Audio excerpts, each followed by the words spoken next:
I have some granola cereal with cold milk.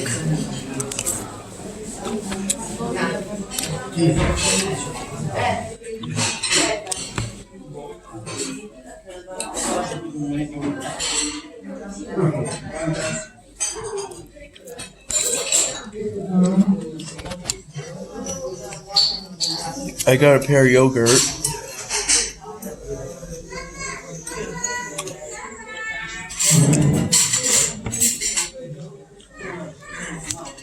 And real pineapple along with the pineapple juice. Though it's possible this was made by real pineapple.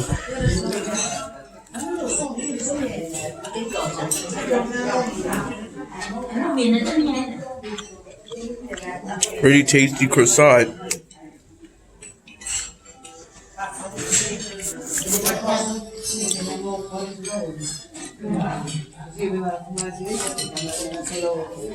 Nice and sweet.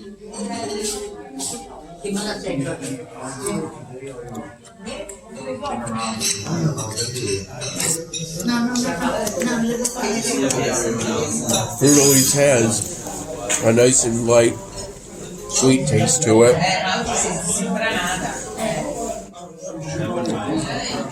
For the most part.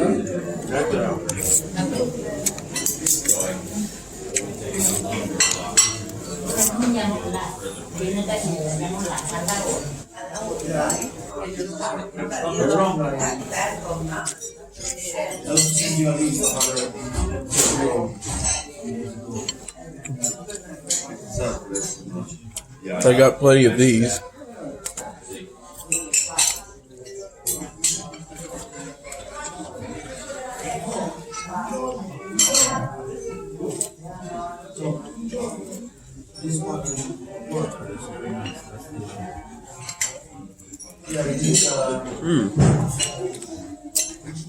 I'm tasting evidence of a chocolate spread. Possibly Nutella? Maybe.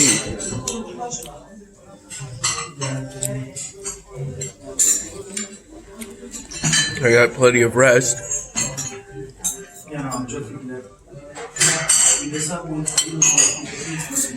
First time I woke up, I made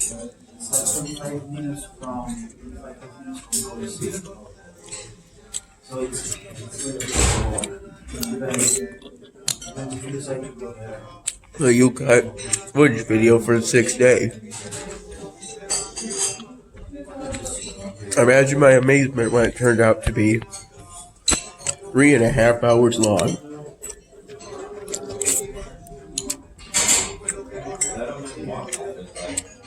I had to delete a lot of videos just to get it to convert in U-Cut.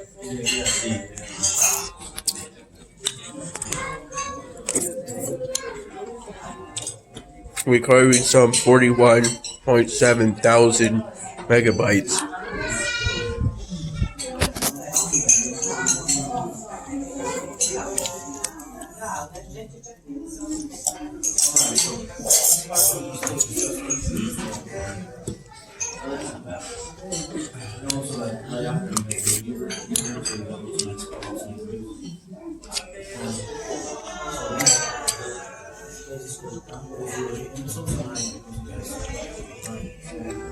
I think it took about 2 hours for reconverting to finish.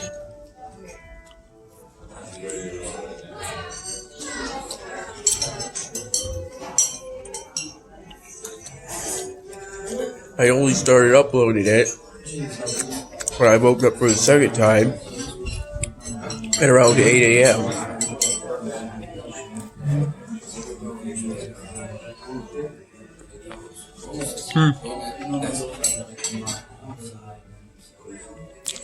It looks like I was right.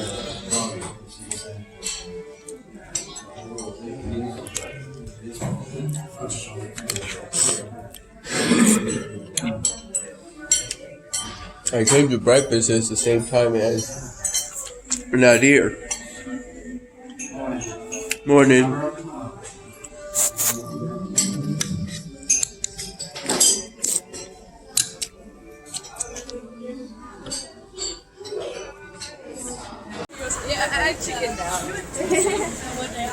Oh, there's a taco. Never eat that. Where? And yet even that, I only felt nauseous. Yeah, everyone in that room was just. When I went to knock on the door for Morgan's, or to give Morgan back her son, she was the only one awake, and it was pretty dark in the room. I don't know if that's really. I think it's I don't think that's like. I don't think it's real. But why did I just sit there? It's 8 different things. And then you're next to me, you're like, hello. You're right. I know. Down like 3 sizes. That's good. Nice. What? Her ankle. Last night the top of it was like a dome.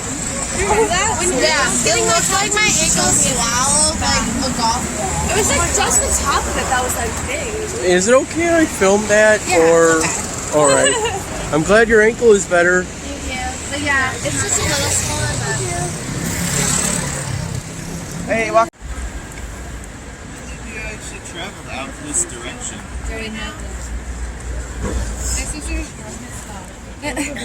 She's like snapping me. Is it like 4 in the morning? Yeah. She's like, you'd be so proud of me. She looks so proud. Is this area familiar? No, we haven't seen it. And some of the other ones you're like, hey, you threw that over. Those are like.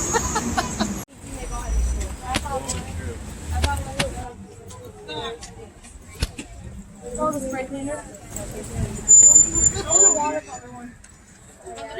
Coffee go. We're on the way back, I guess. I think I've seen those before in Cookie Clicker. Yeah? Though maybe on a smaller version. Maybe. Yeah, those are huge. We could stop for a second. I don't think I'm hungry. Yeah, I'm not hungry yet, but I'm on the way back. I already had a big breakfast. I'm in the mood for gelato after we go some sightseeing.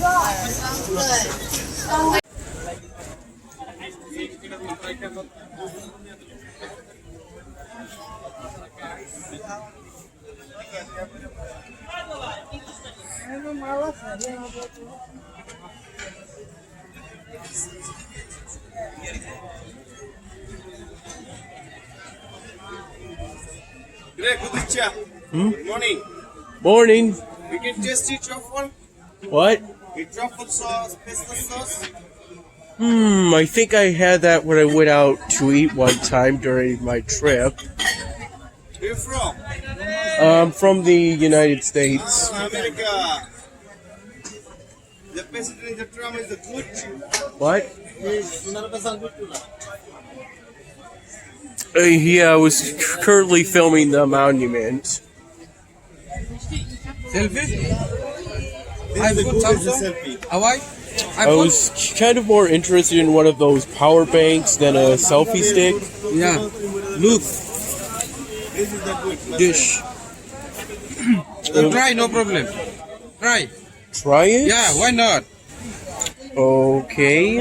You this Camera on the this mobile. Just remember the phone is still filming. I have the camera app, so be careful with it. ಇಲ್ಲ ವಿಶ್ವಾಸ ಹಡ್ಡ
One?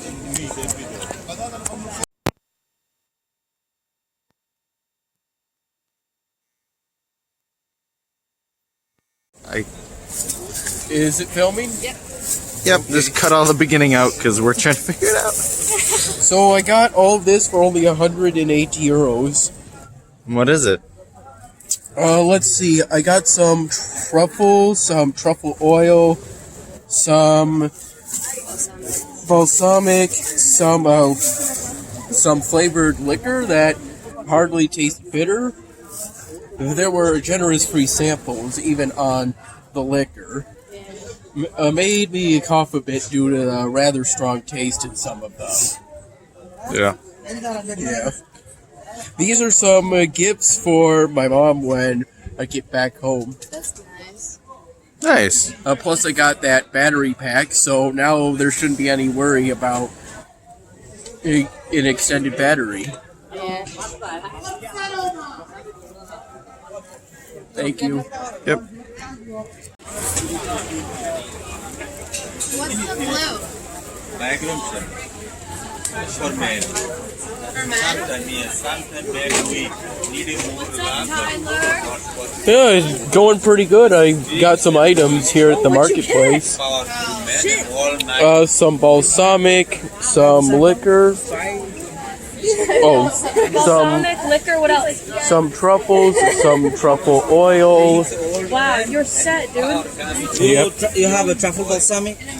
Yeah, I believe I got one of those Yeah, at we're good. I an know earlier you bought stall. it, but you try, not buy. Let's just try. Well, this is a pretty good market. Yeah, it's nice.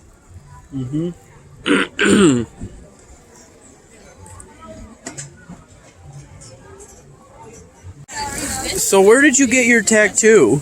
I got it in Florence at a tattoo shop. Florence? Yeah, yesterday. Yeah, it says, I'll follow the sun in Italian. Oh, I'll follow the sun in Italian. Yep.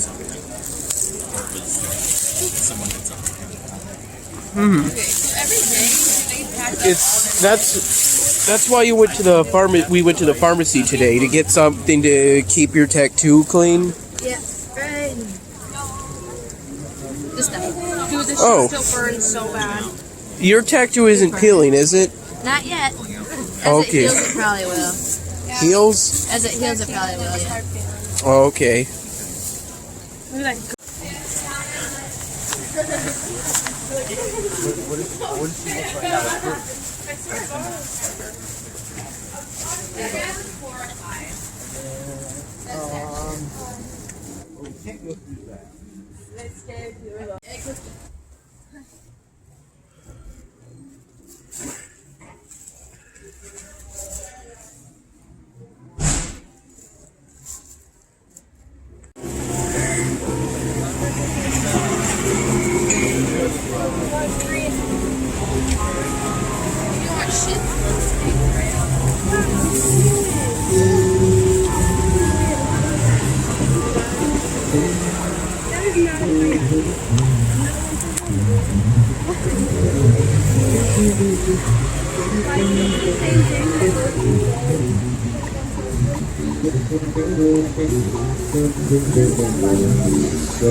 So what made you decide to study abroad? I always said I wasn't going to, and then I saw this trip to Italy, and I was like, alright, cool. So I just kind of came. What interests you about the Italy and Greece trip? My uncle used to live here, and I never got to visit Italy before he moved back to the States, so I wanted to see for myself. Oh. Okay. Are you enjoying Italy? Yeah, it's awesome. Yeah, it's pretty cool.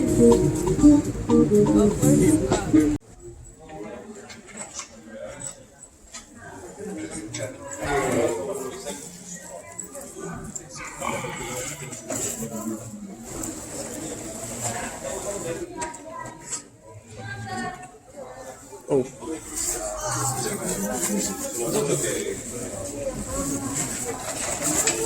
Oops.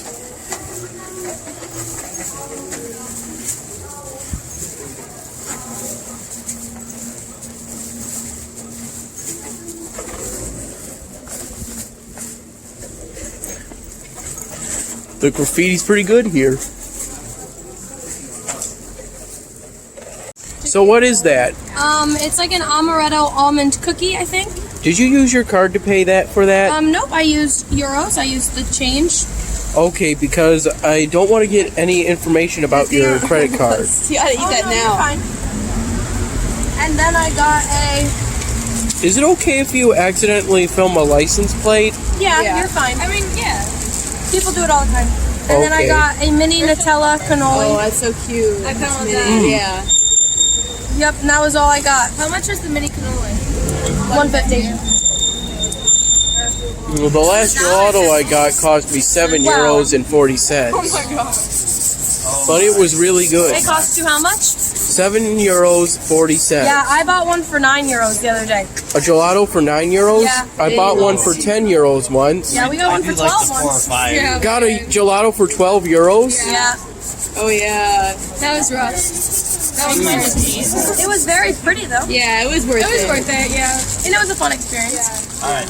We fucking drank. Ready to go? Yeah. Sure.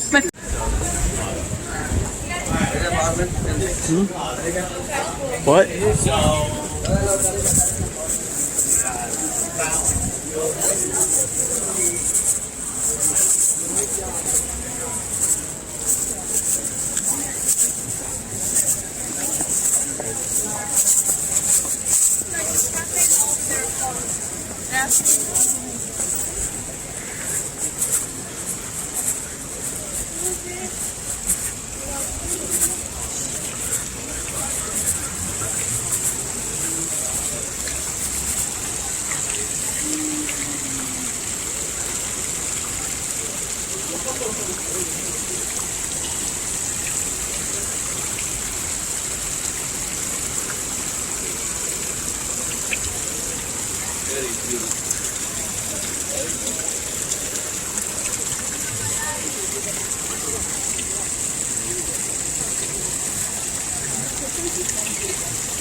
Oh, sorry. Show me. Have a nice day. I already have a power bank. Oh, I was kind of more interested in the battery pack. Sorry, but have a nice day.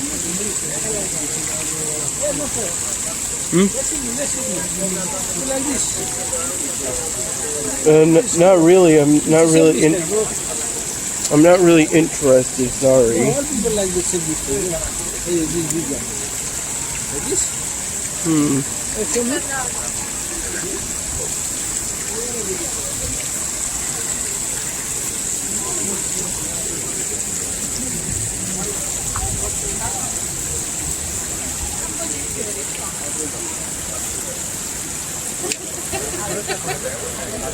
Excuse me. Sorry.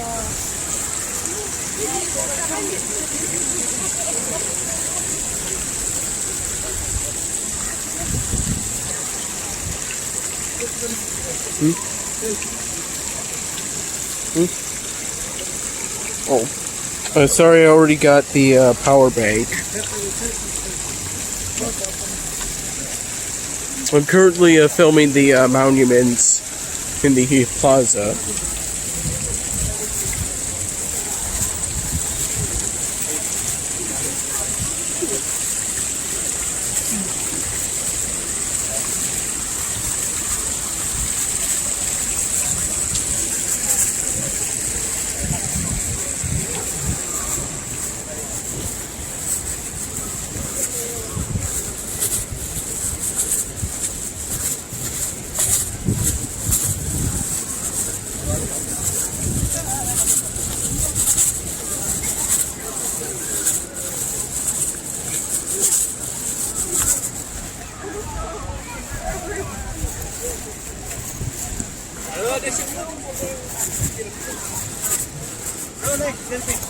Oh, sorry.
Excuse me. Thanks.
I didn't even go in it, guys.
Good.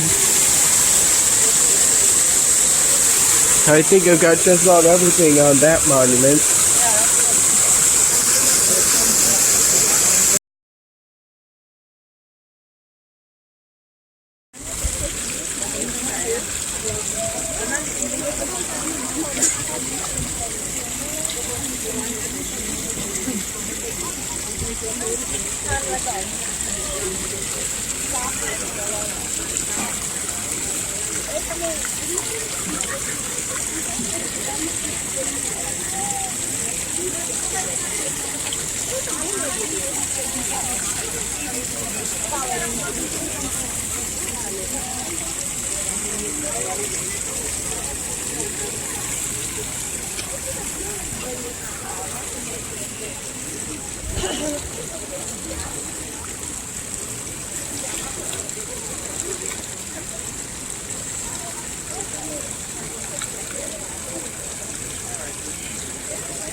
Vabbè, non me lo ricordo, basta che si vedono vedo che la strada Il Google Maps. sì, ma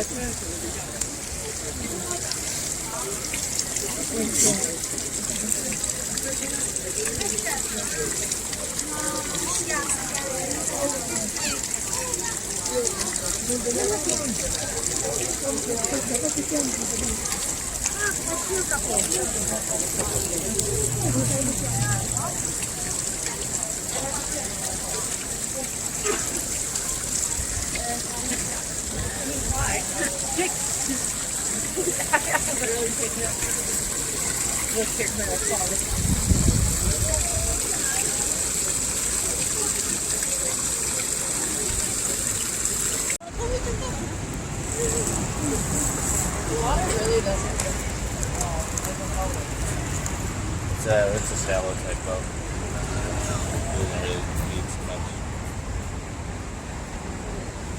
But you're right. It's not super deep. That's a rock.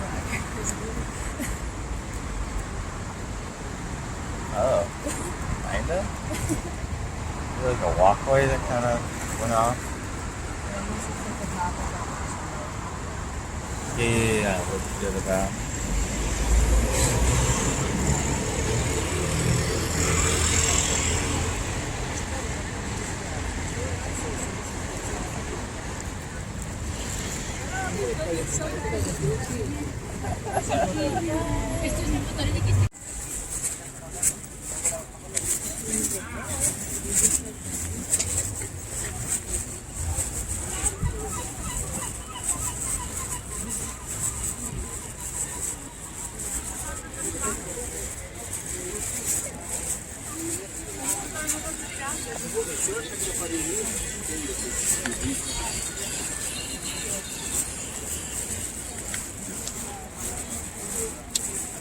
So this was a prison? Yep. When was it built? A long time ago. Yeah, a long time ago. It's like everything else in the city.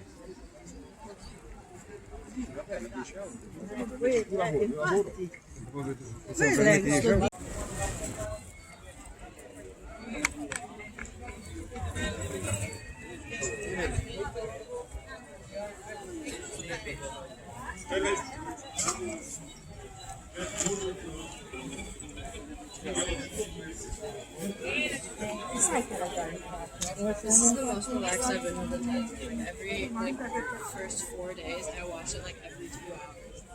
And I only watched it all today.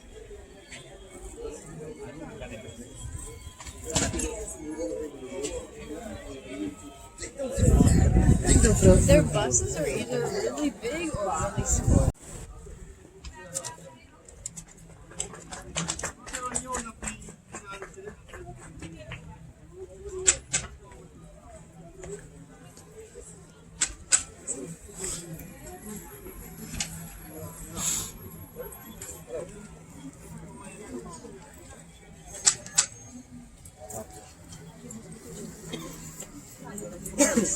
Really nice tour too. But it wasn't paid for real. Can I film this real quick, please? Thank you.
So for the flavors, it only cost me €6, and I got the crispy black cherry, kiwi, and white chocolate.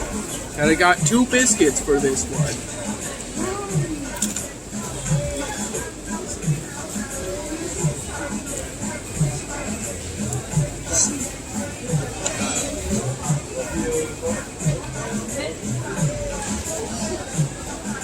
The white chocolate tastes pretty good.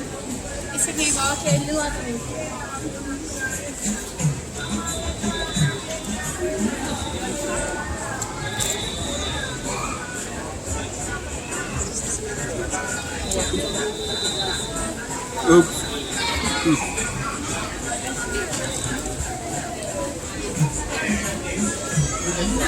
How many times have you had gelato, Cameron? Twice.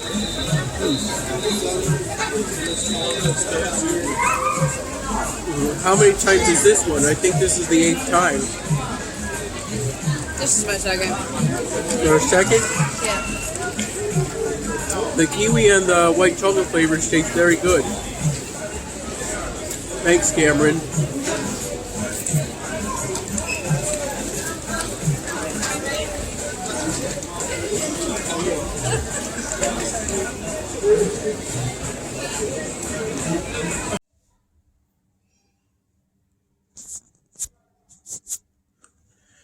So we got back from our trip to the plaza and the marketplace. Got my luggage. This is our last day in Italy. And I'll see if anybody wants to do anything between now and, I believe, the slow food tasting.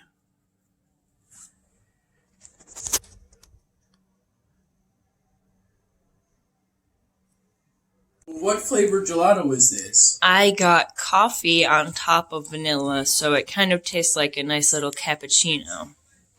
But it was pretty big, so I couldn't finish it. What do you think? Good, it's delicious. Thanks for giving the rest to me. Of course, bud. I would hate to waste it. Me Now too. we can add another tally to your stats. Thanks. Of course, bud. What shop did you get this gelato from? Just the one around the corner by the Trevi Fountain, the one that has pizza and gelato together. Yeah, so it was really good though, and it's a very short walk away if you want to get it again later. Okay. All right. Thanks. Of course. Here's how the ice cream looks. Yep. The gelato. Let's get a nice close up. Ooh, very nice. How did you use the spoon a lot for eating this gelato? Yeah, I did. I've just been using the spoon mostly. I figure that's the only way you could eat that much of the gelato without eating any of the cone. Yeah, that is true.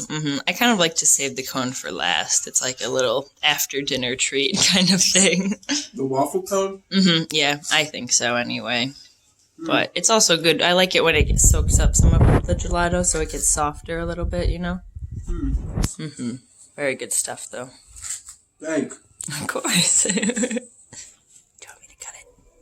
I want to ask you a question. Of course. Did I already ask you why you decided to go on this particular study abroad trip? Yeah, we talked about it on top of the dome yesterday. And I said that I came on this trip because I needed credits, and also my best good childhood friend Cameron was coming on the trip, and I thought that it would be just a really fun time overall. Thanks. Of course. What is it that is being sold? Chestnuts. Chestnuts, but they have a special name to them. Roasted chestnuts. And what's the filling inside of them? No, it's just chestnuts. Just Like it's the shell of the chestnut. So what's inside? It's the actual chestnut. oh. Why are they commonly sold throughout Italy, it appears. Yeah, it's something typical in Italy to have to eat the chestnut. Oh, In my hometown, they also do a pretty famous chestnut festival. oh. Oh yeah, it's something. So why are chestnuts popular in Italy? Because they're very good to eat. And very tasty.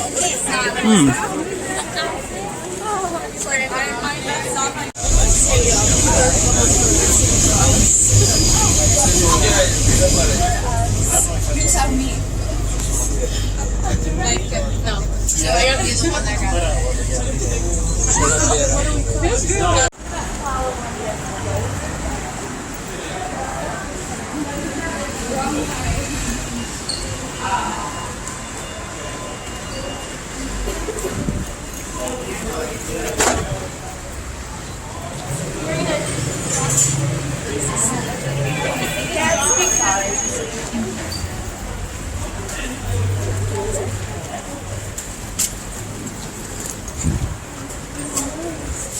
So what is this building called? It's Piazza Vittorio Emanuele. A little louder, please. Piazza Vittorio Emanuele. He was one of the kings of Italy. One of the kings of Italy? Italy, before being a republic, was a kingdom. Is this after the Roman Empire? Yes. 19th century and first half of the 20th century. You mean before World War II? Yes. Before Mussolini came along? Yeah, with Mussolini. So for like, it just reminded me. Yeah. Like that would just like, we can hear.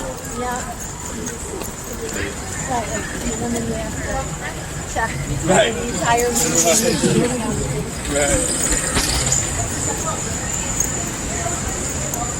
Cameron? Don't hate me. I was right at first. I know. Congratulating me for working out. These nice crisp walks. So this is the place. We're here. The place. They eat snails. Slow food. Snails and turtles.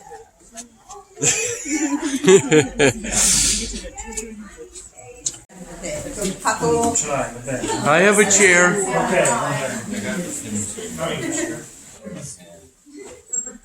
Oh my God, it's a big group. So I welcome you all. I try to squeeze this. I think this is the maximum we can host here, but we have bigger space. We are one of the rare convivia actually that has a physical office, because other slow food communities usually don't have in Rome, and even actually all over the world they don't have the physical space. But before I start about slow food, are you cold? Nenea is cold. I always cold. I know. No problem. It's fine. So before, I like to ask, what do you know about slow food? Do you know anything? Do you know? I've heard that lardo is one of the slow foods.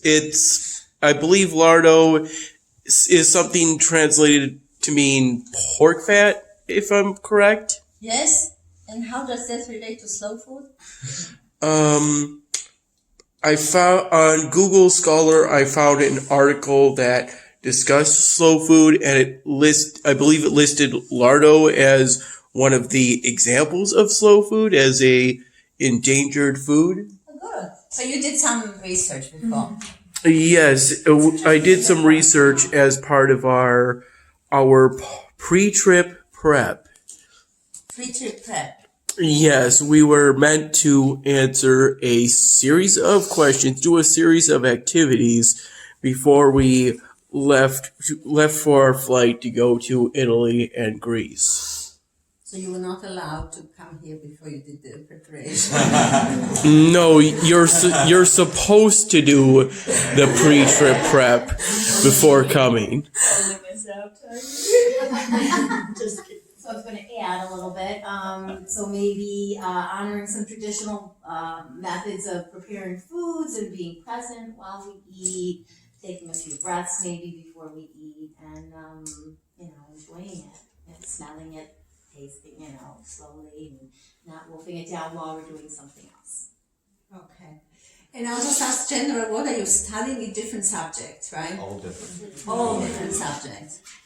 I'm a criminal justice and political science double major. Not related. Not really. No, although I did take culinary arts in high school. Environmental studies, sustainable development. No? I think I may have taken classes like that during my college career. So we have a little bit of knowledge about it, maybe. Yeah, and it's possible I might have something like that next semester. Okay, so this is the symbol of the slow food that you all know. I was thinking, I don't know who made it. So before I tell you concretely what we do in Rome, I'll just briefly give you the history because it's I don't want to go into too many details, but basically the movement started in the 80s. And the first thing was the protests in 1986 when the first McDonald's opened in Rome and Spanish Steps. And that's why the movement started. In a way, it was called Arcigola at that time, and I think they were throwing penne, which is that funny shaped Italian pasta. So that was the beginning, and then 3 years later was the meeting in Paris, where 15 or 16 countries actually signed the Slow Food Manifesto. So actually, last year, 2019. There were 30 years that we were celebrating since Slow Food Manifesto. And that was the beginning. That was, as you said, sort of to return to the pleasure of food against the fast food. And I think at that time, the movement was really unique. Now I think, luckily and fortunately, it has taken on and everybody else is talking about it. But let's say the first phase was what Alice Waters calls delicious revolution. So it was all about the pleasure of food.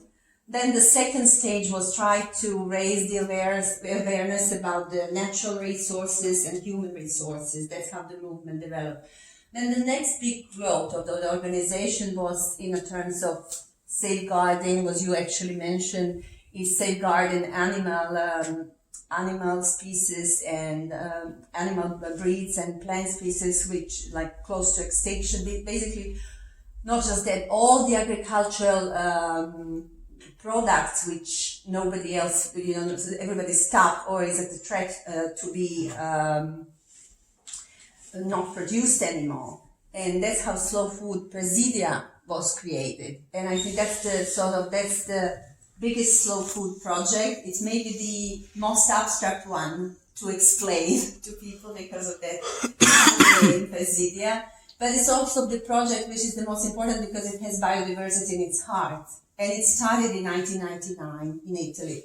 So basically the first phase was actually, I even brought this map, although it's in Italian. The first part was called Arc of Taste, which if you think about it has a symbolic meaning because we were trying to catalog all these, let's say even apples that nobody else wants to grow because, they have these little marks, they're not perfect, they don't travel well. So this is one example. There are some animal breeds, some plant species, even some artisanal techniques in agricultural production, even some environments. So the first phase was just to catalog these products. And then the next phase was the Slow Food Presidia, which was one step further. So actually the logo was created that I will show you later. It's actually here on this box and you will taste this is one of the Slow Food Presidia. I can actually even say now it is a cheese because if I give you a concrete example, it's easier to explain. It's also the way it's created because it always has to have some connection to this particular area, to the history and the culture of the place. So in this case, this is from Campania Romana, which is a Roman countryside. The logo is very tiny. It's here. So there is information, but this is Slow Food logo, which was created. And basically this is sheep cheese. How it was created? It was people basically had a lot of, there's always pragmatic side, but there's a need, there's always need to help local communities. So there was a lot of sheep around Rome, and nobody wanted to drink this milk. So they were thinking, what do we do? So slow food experts, together with the Chamber of Commerce of Rome, all the experts got together, they researched the books, and they found that in Roman times, this kind of cheese was produced in the Roman countryside. And actually it's one of the, I like to use it because I think it's the most concrete example of the successful product. And this is how cacio e pepe was created. What is particular about it also that the rene that is used is vegetable one, so they use either globe artichoke or cardoons. By Roman times, do you mean ancient Rome, like yes, during ancient Rome, because it's also called cacio e pepe de Columella because they found in the historical records that it was made in antiquity. Yes, yeah. So there was obviously they stopped, and now it's renewed. And then the other thing what Slow Food is trying to do with this Slow Food Presidia, now there are over 500, and it's not only in Italy, it's all over the world. So if you want to research it afterwards, I left you some of them here at the table. These are some of the cards. I think they're mostly in Italian. On the other side, you can read about this Presidia. We try to encourage them because if it's one producer or two producers, it's really hard even to help them and help them sell the produce. So we try to encourage them to get together, create association. They're stronger in that way. They can go to different, different exhibitions, cheese exhibitions in this case. So this is what we are trying to do. And so you will taste this. So this is the Slow Food Presidia. So this is one of the biggest products. So how do we, this is sort of the theoretical part. So how do we encourage this? What we encourage, because this is also what I care a lot to say, one of the major things we believe that we want to, I think maybe it's arrogant to say educate consumer, but to empower, to raise the awareness, because we do believe in all of you, and then you can change the things. And we try to shorten and change the food system, first of all. We try to, encourage people. In Italy, it might be easier, but I think there are farmers markets all over the world, in the States too. So we try to say as much as you can, go and buy directly from the producers. We have so-called Terra Madre markets, where the small producers sell their produce. In Rome, there are so many farmer markets that we actually decided not to have one separate one, but some of our slow food producers are present at San Teodoro, which is the biggest market behind Circo Massimo. Every weekend, that's what we say. Then the other thing was we try, there are a lot of events at national level, because some of them are Salone del Gusto, which takes place every 2 years in Torino, which is now also Terra Madre, where we have food communities all over the world coming and meeting in Torino. We have slow fish in Genova, they alternate. We have slow cheese in Bra. So there are all these events where we promote. And at the local level, what we do, except saying go to the farmers markets, we as Convivia Rome, Condotta di Roma, we also try to organize events in the restaurants which belong to our network, where the Slow Food Presidia producers are invited and they participate. They come, they talk, and one of the other projects which is connected to Slow Food Presidia project, and which is present, I think, in Germany too, apart from Italy, in the States too, I think, it's called Chefs Alliance Project. Because we always feel like, how can we give more visibility to small producers? So the one thing everybody likes, and every TV channel has in every country, is that they love to watch this. Chefs are very powerful today. They're becoming like a new theater stars. I feel it's like going to a theater. So we felt if we managed to engage chefs on the idea of local, sustainable, and seasonal food, it will help also small-scale producers. And that's how Chefs Alliance is created. And what it means that the restaurant who wants to be part of the network has to have direct contact with local producers, has to use local, sustainable, and seasonal food, has to believe in it. And ideally, it should also, when you come to the restaurant and when you ask the questions, they should be able to tell you all of this, because we do believe that every food has its story behind it. So that's what's one of the main things. And they have to actually have at least 3 slow food presidi on their menu. There must be a logo. And there must be a name of the producer. The next step, I think unique to Italy, we felt that having only a logo is not enough, only brand. So we created what is called narrative label. Later on I'll show you one, it's in Italian. And we say, if you come and see 2 identical products in the supermarket or in the store, what is going to make you choose the slow food one? So that's why we try to say we are not against the legal label, because legal label is necessary, but we say this narrative label is like a face of producer. If you cannot go directly to the producer, at least you can read and find out about where this food comes from, when it was harvested, how was the harvest done in terms of, if it's plant, in terms of animals, if you buy meat, in what conditions the animal was kept. And one of the things we always repeat, we have this major thing that we say that food should be clean, fair, and good. Clean is that it should be good for our health, but it should be good for the health of the environment and for the animals that we eat.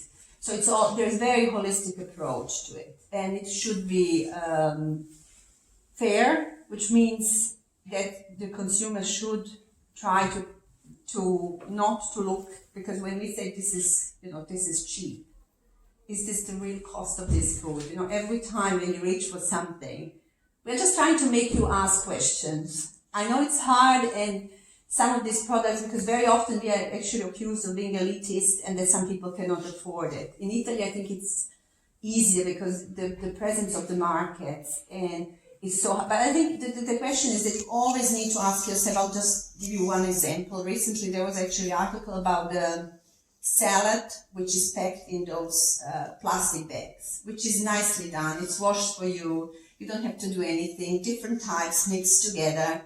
And they actually analyzed, they calculated the cost per kilo.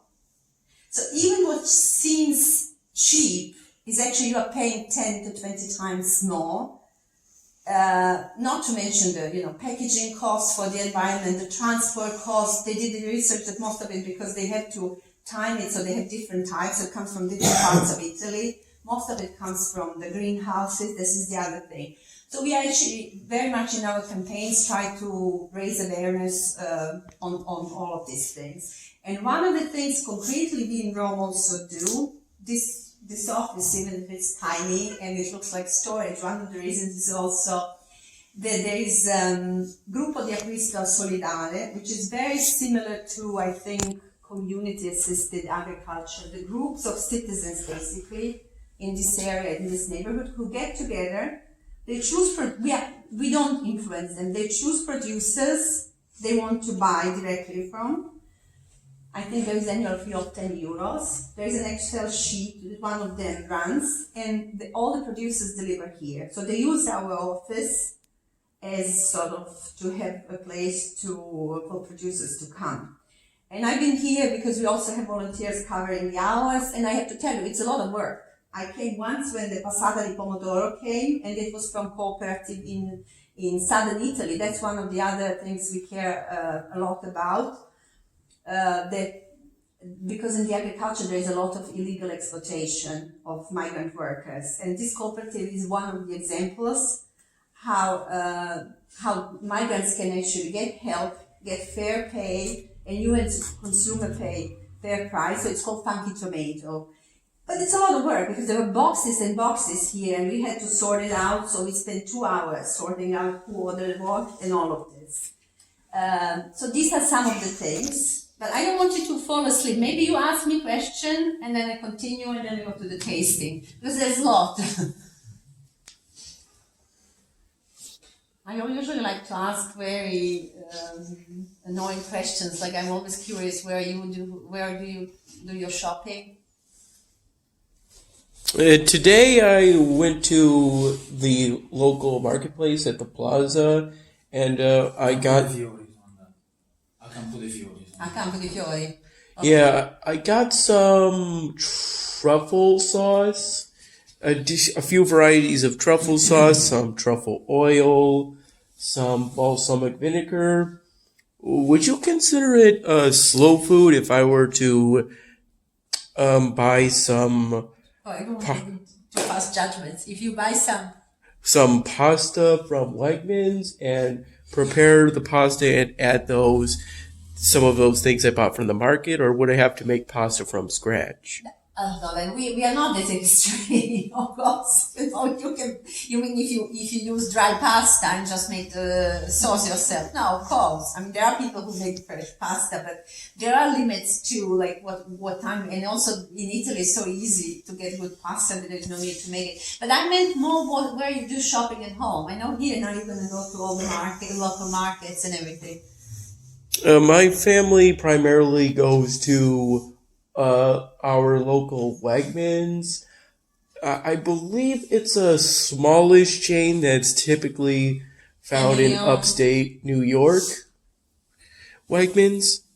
I was just gonna say, a lot of us are from upstate New York, and we're lucky to have a lot of local farms because where we are. I get my chicken from this farm, my beef from this farm, and a lot of farmers markets. So we're not in. People think New York. A lot of times you think of the city, but in upstate New York, where we are, we're really lucky because we have so many choices. Do you find it, because I very often hear about this, especially students, they always complain about their budget and they say that the food at the local markets costs much more. Yeah, it's true. How much more? Can I just answer this really quickly? So I did a cross comparison of in Australia of Coles, which is the big superstore, and the farmers market. And for a regular shop of just vegetables, so no animal products, it's only $7 Australian more. So I think a lot of the times, depending on the area, it's a perception that it costs more. It doesn't actually cost more. I think there's this very human thing that people just go and then because it's cheap they buy much more than because we always try that there are two ways of thinking, even with the sustainability. There are those who always try to find alternative, and there are those who say let's just consume less in some ways, or just think whether we really need all of this. Because I think there is I always say, the food choice is a political choice. What we choose to put on our spoon or fork, it has very much political implications. And there is also this, I think, in Europe, I don't know, in the States, there's this big thing because there was a certain period where there was not enough food after the World War II. So I think there is this ideological pressure that certain foods should really cost almost nothing. And people just don't ask these questions anymore. But what I care to say was also, which is connected to the tasting, is that one of the biggest things that Slow Food started and is still doing is this taste workshop.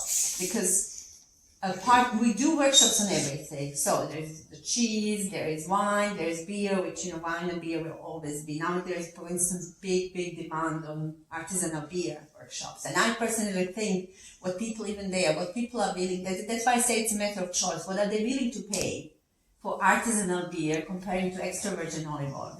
They're always willing to pay for beer. And, one bottle for people is gone. One bottle of olive oil will last for member family for a week. So these are so that we have everything. We have coffee, chocolate, tea. There's a place actually maybe you visited Mercato Centrale close to Termini where we do these workshops in Italian. Now, we do, one of my colleagues, Emanuela, she's food technologist, she also does a very useful workshop on reading the label, because a lot of people don't. But what we are trying to emphasize, and I think now everybody's doing tasting, not just Slow Food, what makes us unique is that we say, okay, we need to become more aware, we need to go to the producer, we need to read labels, but what do we have and we don't use because we just forgot? We have a palate which we just need to retrain. And it's a very, very good thing that we all have. We just need to start reusing it and waking up, our senses again. because as kids we all had it, because this is the independent tool we have to differentiate between good and bad food. And so we really strongly believe in that too. Any other questions? Just a quick one. You were saying about the I think the process of making cheese before. Yes. And you said that you use artichokes in the pats. It's a rennet. In English it's called rennet. What you need, because it's usually an animal one. In this case, this cheese is the vegetable rennet. It's basically the flowers either from the globe artichokes that are collected in the summer or from cardoons. I forgot the Latin name. That they are collected, they are dried, and then they are used to, I think like what would in bread mean as a starter. I guess it's called rennet. I mean, I'm not a cheese expert. But and that's a traditional method. It's easy. That's how this cheese was made, this particular cheese. So in some case, in today's world, there are a lot of vegans. Like this cheese is perfect for vegans because everything is completely vegetable based. We are not against meat because we believe we should all consume meat, but we should definitely consume much less meat than we do. And we should, again, ask questions where this meat comes from. It's much harder than, some stuff is easier, but with meat is really hard. And we should try to use all the cuts. That's the other thing. Even in Rome, there are many butcher shops where you only have selected cuts. So you should also say, where are all these other cheap cuts going? So we kind of try to say, use your common sense, which is really rare today. Try to be just. Try just to ask questions. What you had said a little while ago, I think is so important.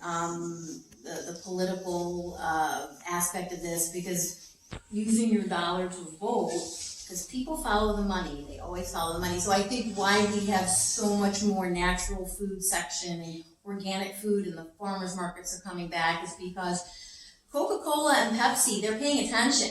They weren't making as much money, some of these big companies, and they notice, it's going to natural food. So 15 years ago, the little section, now it's bigger and bigger. And it gets bigger and bigger, and they start to buy out, which can be a problem too. They start to buy out some of the companies that work so hard to do it the right way, and Pepsi comes in and, pays a lot of money and takes over the company, and you have to be careful because things can change, I guess. It's just hard. Today, I think we live in a very complex world because to find out, who owns something even, it requires an effort. But now you remind me of the same thing we are very often asked, are you for organic produce? And I noticed in the US, it's a sort of equivalent of the good food, of the seasonal. And of course we cannot say, no, we are against organic produce. But I think at the global level, there are so many parts of the world where organic has always been made. They never changed, but they don't have certification. And the other problem is now that there's so many certifications here, for instance, and it's not guaranteed anymore. That's why we say, you use your common sense. The best thing is to develop relationship with the farmer. Buy as much as you can. Use your palate. And also, I think in California, especially where the organic production is very high, they use illegal migrants. They don't pay. There's monoculture. A lot of monoculture in organic. So these are all the aspects. But of course, we say, even like Presidia. I will talk about. I can tell you now about the extra virgin olive oil Presidia, because that's actually the only Presidia which is not linked to certain area. Like this cacciofiore is here there are certain areas around Rome where this cacciofiore can be made. The Presidia for the extra virgin olive oil, it was created in 2015 and is the only national level Presidia in Italy. Why? Because the production of extra virgin olive oil in Italy is the producers either in Sicily or in Liguria or in Lombardy, they are facing the same problems. And they cannot compete with the global market, which is only driven with the low prices. And what Italy has, which is so unique, if you traveled, it has a beautiful, you cannot imagine, it's a part, olive groves are part of the Mediterranean landscape. And what makes it so beautiful and also what makes it so hard in agricultural terms, because like in Liguria, they are in terrace fields, some part of southern Italy too, okay, Puglia has, more of the flags, but there are some of the old ancient olive trees there, and the why was created in 2015 also as a response to, because I think the breakout of Axillera was in 2014, which is a very dangerous disease which spreads quite quickly, and a lot of these monumental huge olive trees were completely devastated, and which is usually a very resistant tree. So that's why it was created at the national level. And in this case, in all the requirements for the olive oil producer to be able to get the Slow Food Presidia label, that first of all 80% of the olive growth has to have local indigenous varieties. They have to be at least 100 years old, because that's an effort to try to say, because a lot of olive groves have been abandoned. In one area, in northern Lazio region, they are cutting the olive groves and they are cultivating hazelnut, because Ferrero needs hazelnut. So there are huge discussions about that, because people they say we cannot make money with this, we can also, so they're trying to switch.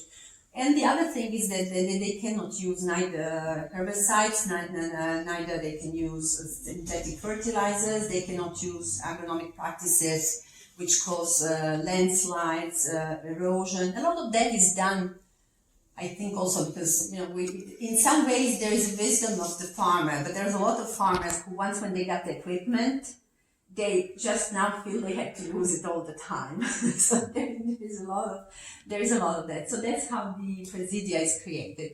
Ask me more questions, because then I would like to, because I think you will participate more when we taste than if I keep talking and talking and talking. Do you have any other questions? Yes. Do these pamphlets contain recipes? No, I don't think so. But you know what? If you go, actually I can even, there's so many information. This is the special foundation. It's always part of Slow Food International. It's called Foundation for Biodiversity. They have a website, and all the Slow Food Presidia are there. So you might find some recipes. These cards don't, and they don't, because now we are more environmentally aware, so we don't print this. And these are all, but I thought for you to get a sense of what are Presidia. And there are many practical issues with Presidia, because there's a small, like a Massimo, the cheese I brought, when the San Teodoro, this big farmers market, opened, we had like internal discussion. Like my colleagues, we were like really divided, because the person who was responsible, he said, but it's like supermarket, like there's everything in a farmer's market. I said, I think they should go, because if they're not where people come, how they're going to sell their produce. So we were really divided. So some actually producers decided to be at that market, like the olive oil producer, but Massimo said, I cannot satisfy that demand. And he's happy. He has little real estate out of Rome on the lake. He has tourists there, he has tasting there, he has a little agriturismo. So there are different choices, but let's say that we try to help them, but it's really hard with some are seasonal, some are hard to be shipped, because I had like ice cream shop asking me, how do we get this Presidia from Sicily? We tried, but then the other, you need to have courage also to say no to customer who comes and wants, something that was on the menu 5 months ago, and you have to tell him, no, we cannot have that now. So there are a lot of choices to be made. Now on the tasting part, who has ever tasted extra virgin olive oil? A lot of you. How did you taste it? I remember dipping some bread in it this morning. With bread. Okay. So you're doing it as breakfast now? No. I was at a market this morning.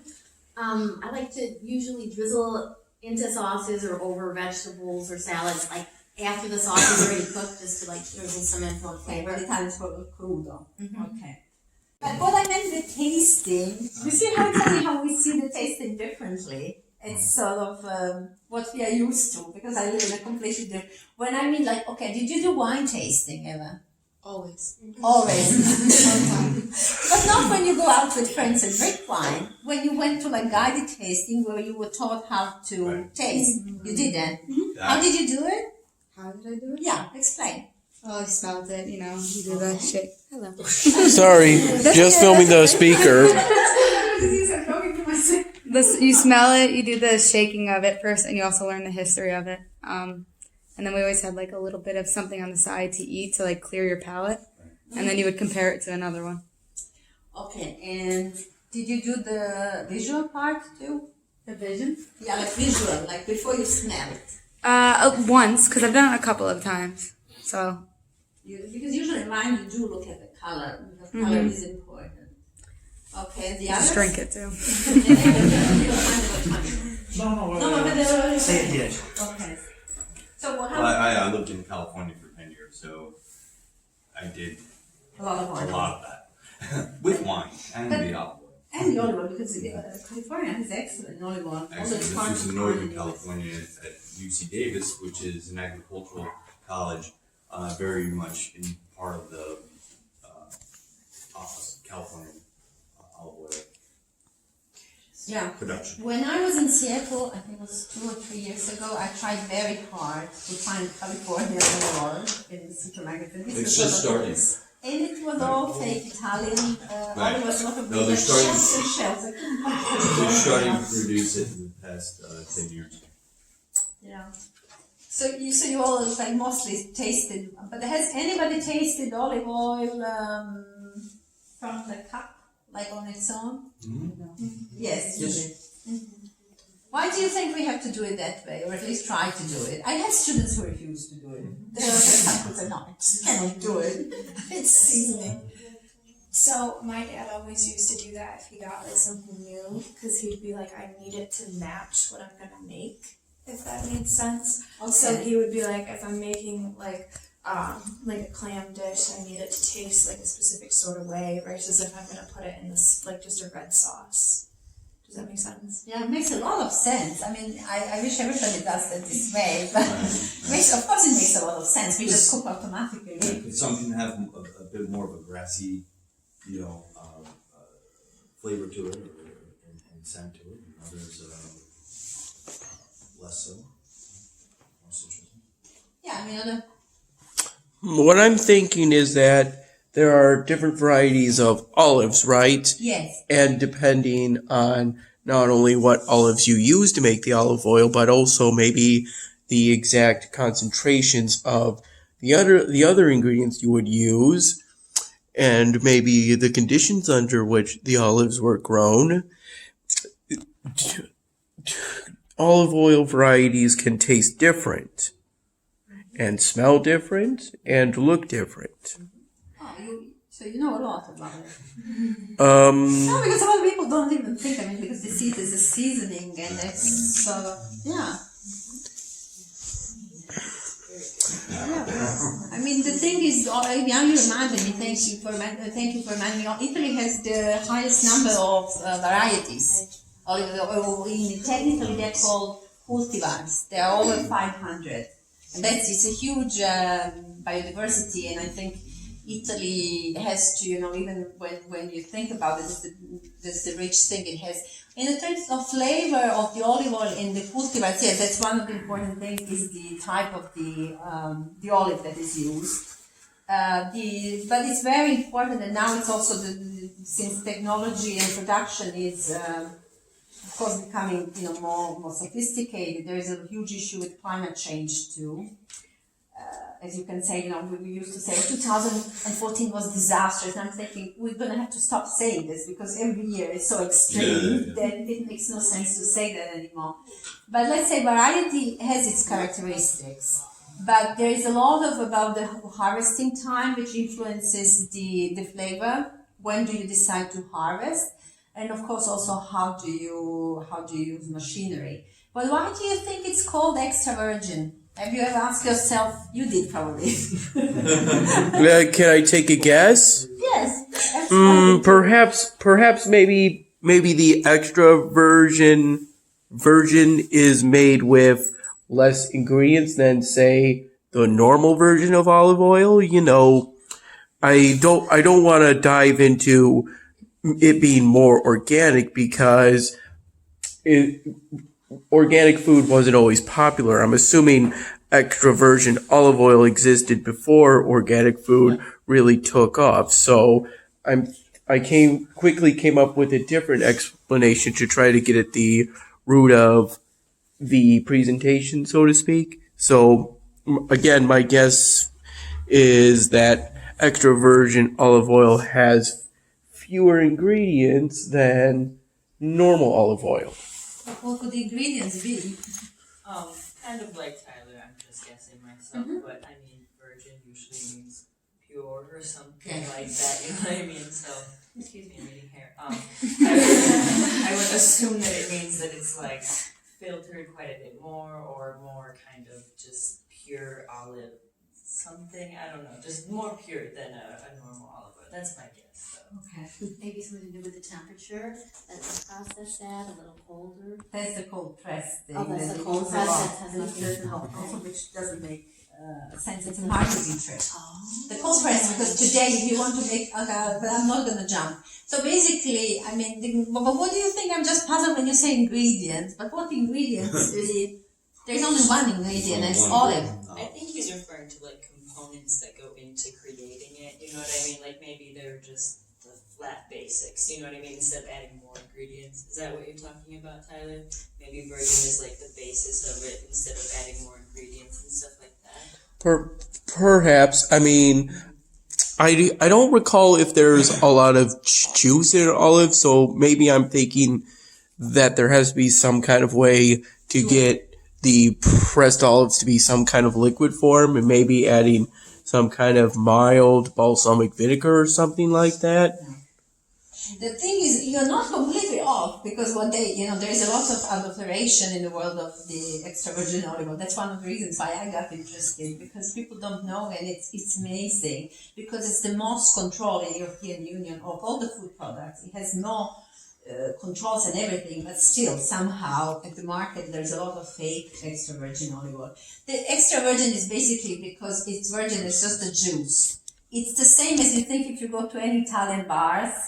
I guess you don't have it everywhere in California, probably is, and you ask for spremuta. You know what spremuta is? It's the freshly squeezed orange juice. Technically, the extra virgin olive oil is just there. It's the mechanical, you have to remember this, it's mechanical. There's no chemicals involved, nothing. It's a mechanical procedure. The press can be different, but actually from antique times it changed very little in that way, because the major idea is the same. You press, and what it gets out is the, yes. So it's very natural product. It's called extra virgin. Now there's what is called commercial classification in EU, which there is an extra virgin that has to meet certain requirements. The acidity level is defined. It cannot be more than 0.8% over 100 grams of expressed in monounsaturated acids. That I'm going to get to. I'm not going to go. There's the virgin. They allow a little bit of higher acidity, and they are also the faults. Like there are these defects in the olive oil that when it's extra virgin, they have to be equal to 0. With the virgin, they can be up to 3.5. And then there is also olive oil. What we commonly say olive oil is basically not just a mechanical procedure, because it has a small quantity of extra virgin olive oil, and then it has addition of what is very often used is what is called lamp oil, which is not used for human. It's like a byproduct. It's not used for human consumption, but because they are very sophisticated chemical procedures, they can remove all the unpleasant odors and everything and make it into pleasantly neutral thing. It added to this small quantity of extra virgin oil. What is said that most of the consumers are used to this kind of olive oil, so they think this is standard olive oil. So this is basically what extra virgin olive oil is about. Why do you think when I said it's like a juice and has no chemicals, nothing, what do you think is protection? I mean, how do you keep extra virgin olive oil? Because it's very different from wine. It doesn't age well. despite of what you think. So if you buy any olive oil, don't keep it like, for long. So what do you think, what's the best thing that keeps the olive oil? I guess it's the polyphenols. Probably keep it out of the sun. Yes. The light is, the heat and the light and the oxygen are the biggest enemies of the olive oil. But the thing, what protects it is polyphenols. What is good for us because they act as antioxidants for our body. It also what preserves extra virgin olive oil, which, natural process is that inevitably they will weaken with the time. They become weaker and weaker. So now that when people ask me, because there's also other classification by the level of intensity of fruitiness, because when we talk about fruitiness, and let's actually remember that it's important that it's the level of that you feel the fruit of olive, which can be like a green olive or mature olive, but the fruitiness is positive characteristic. So there is also this classification, like what is seen as a light extra virgin olive oil, middle, and intense, and that's the level. So what makes it middle or makes it? It's the number of polyphenols, and how do you, as a taster, feel that? It's the bitterness and the pungency, which a lot of people don't like, because bitterness as a flavor, as a taste, is a very acquired taste, like with coffee. How many drink coffee without sugar? I also drink coffee without milk. I generally like to have my coffee plain, and I basically only got a cappuccino to try something new back at the My Cheese and Wine Bar, my wine and cheese bar. Basically a place me and my mom went to right before my flight to go to Italy. And I also got a cappuccino here to try a cappuccino in Italy. All the things they design. But so you like the bitter taste?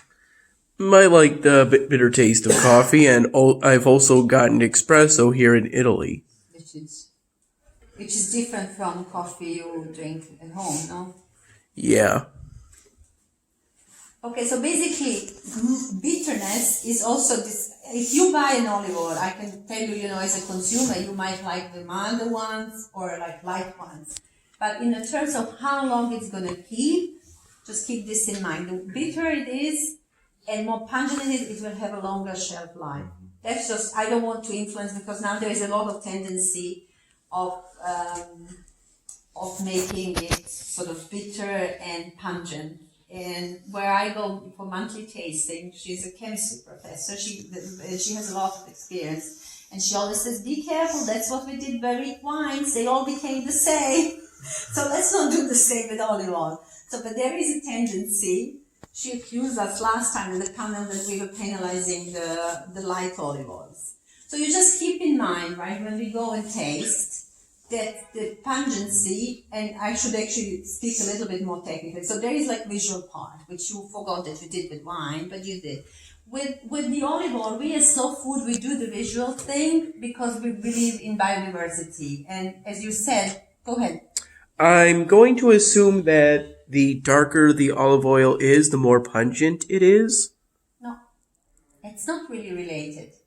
It could be, because, usually, the darker it is, it means that, not darker really, but more intense green, I would say. More intense green, you can assume that it was harvested before. But because there are some varieties which have more of the pigments of the yellow, like which is carotenoids, it cannot be taken as a rule. So as I said, I personally actually think that we should reconsider looking at the color, because we did it to see the variety, to see the consistency, the layers between yellow, because everything between yellow to green hues, it's fine. If it's orange, then there's something wrong. But basically the color, this is also important, unlike wine, is not indication of quality. And there is an actually intergovernmental body which is called International Olive Oil Council, which does the classification, legal classification of the olive oils. They use these cups. I actually brought one. And I think now they changed the color. But you see the color is, so you cannot see the content inside, the color of the content. So you just have to think about it. So why do you think it's shaped like this? It's a tulip shaped. And we don't have those, but we have recyclable plastic ones. In the big effort. But we have to do what we preach. It's to trap the aromas. So the other thing what we do, so after we take a look at the color, which we will, is we're gonna sniff. So we're gonna do what technically is called olfactory thing. So we're gonna do like one good whiff.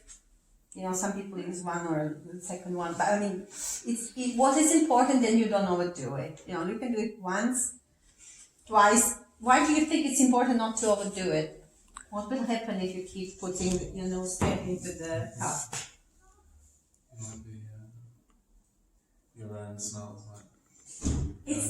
I forgot now the English term, but it's like when you go to the horse tables, or when you came here, you smell broccoli, but after 5 minutes, you get accustomed to it. So it's the same with nose. So the olfactory thing is actually the most complex one, and it's also the one which they are still doing research. What I also like to say is the thing which goes straight to our limbic system, which where our emotions are. Remember the Michel Proulx in the famous cookie? So basically, it's the thing that, if you smell and you don't like it, you look at people's faces, you will immediately know whether they like it or not. It might be a problem that it also means that immediately after you smell something and you don't like it, it's very hard to taste it. So basically, we're going to smell. So what we are looking for in the olive oil? We are looking for freshness.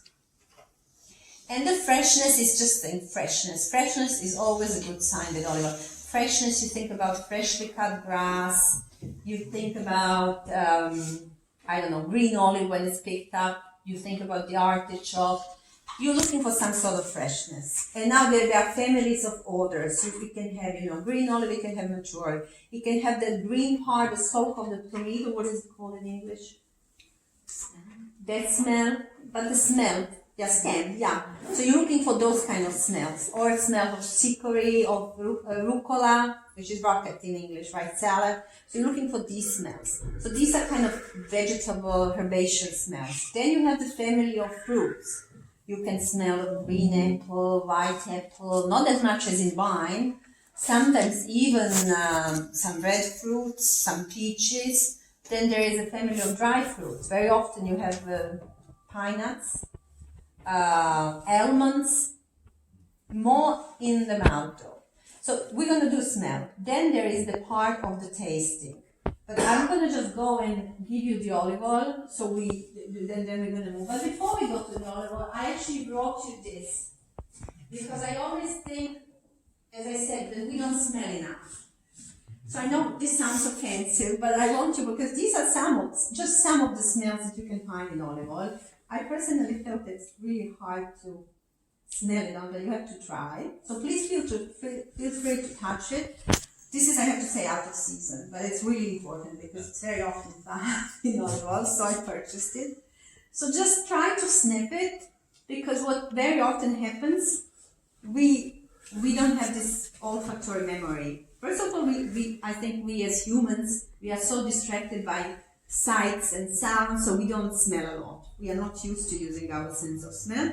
And then we miss the language. So I think one of the things, you smell, you give it a name, and once when you know the name, it's so much easier to describe experience. Because if you don't have vocabulary, you cannot really, because very often I think it smells like, and they're actually struggling to find the right word. And very often people make association with, some food which has different ingredients. But like I remember once there was a time, and this friend of mine said, it's like, bean soup. And sometimes in Italy you do put thyme in the bean soup.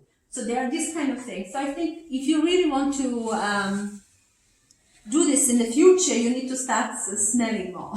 I will pass it around.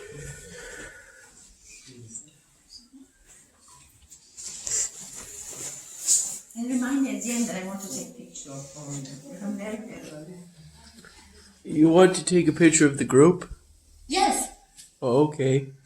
And the other group of snails, which is really important, the other family, which is aromatic herbs. So now even with this, like especially these are not that intense, but with aromatic herbs, don't overdo it because then you will be conditioned with this basket and you will try to find this in the... There's a lot of psychology, and we are all very subjective. That's why, you know, when there are tasting panels, there are at least 8 people. But we are all very subjective.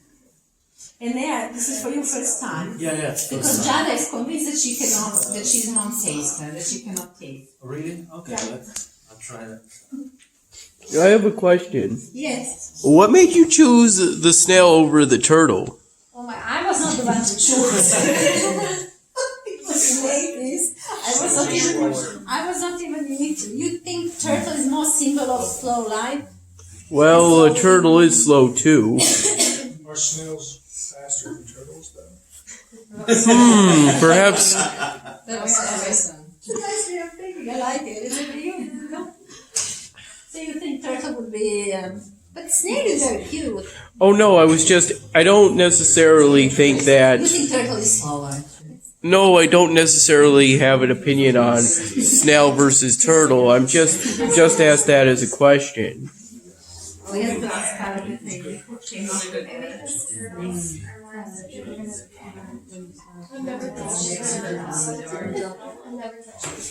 Don't drop the camera.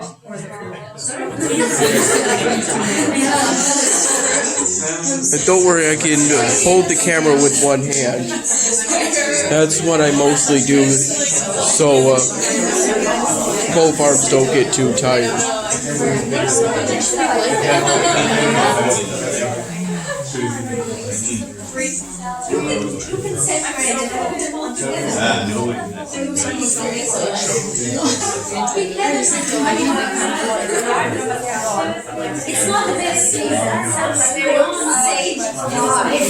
Can you please hold my camera?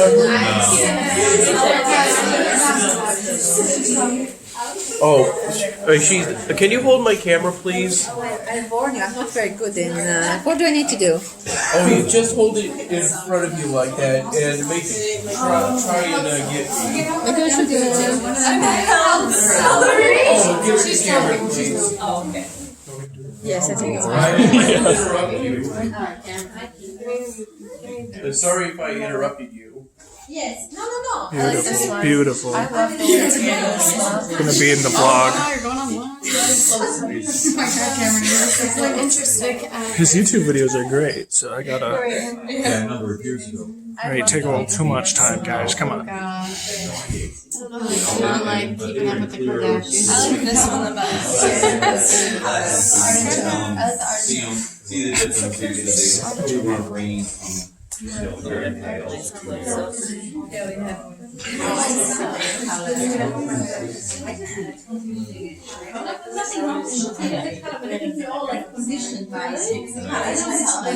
Almost there.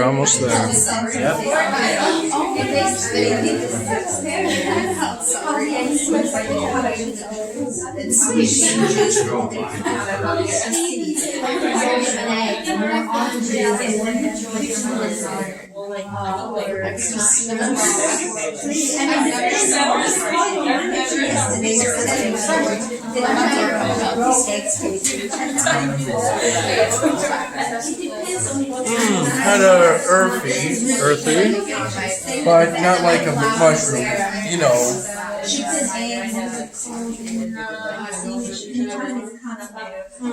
This one's pretty fake. Again, kind of earthy, you know, that might be expected from vegetables, I'm assuming. Earthy with a bit of sweetness to it. Do you want your phone? No. Alright, for that one? Another item is coming. Yep.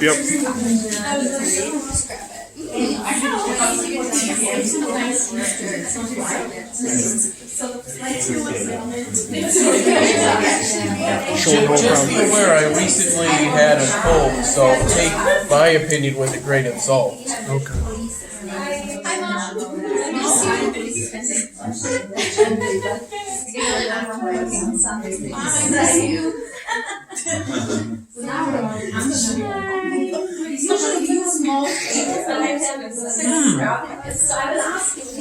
smelled that one. How's it smell? How's it smell?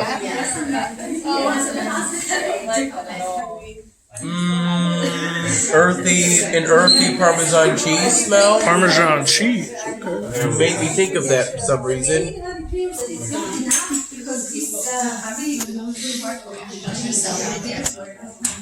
I made sure not to smell anything 3 times.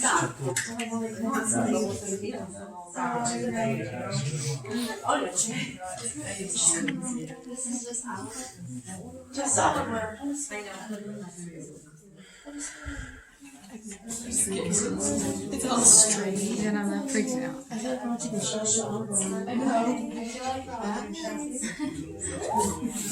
Okay, I did it.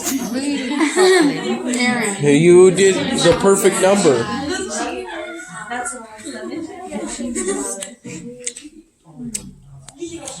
No, that not bitter at all.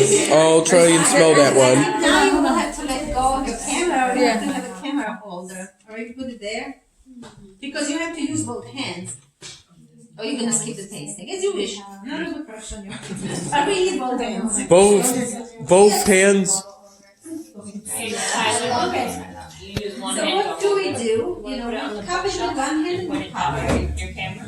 Oh, sure. Thanks. Maybe we should start a new video though, because they have a 32 minute. Okay, now you can put it on the bookshelf. Why don't you just change the camera view? Don't put it face down. That's great.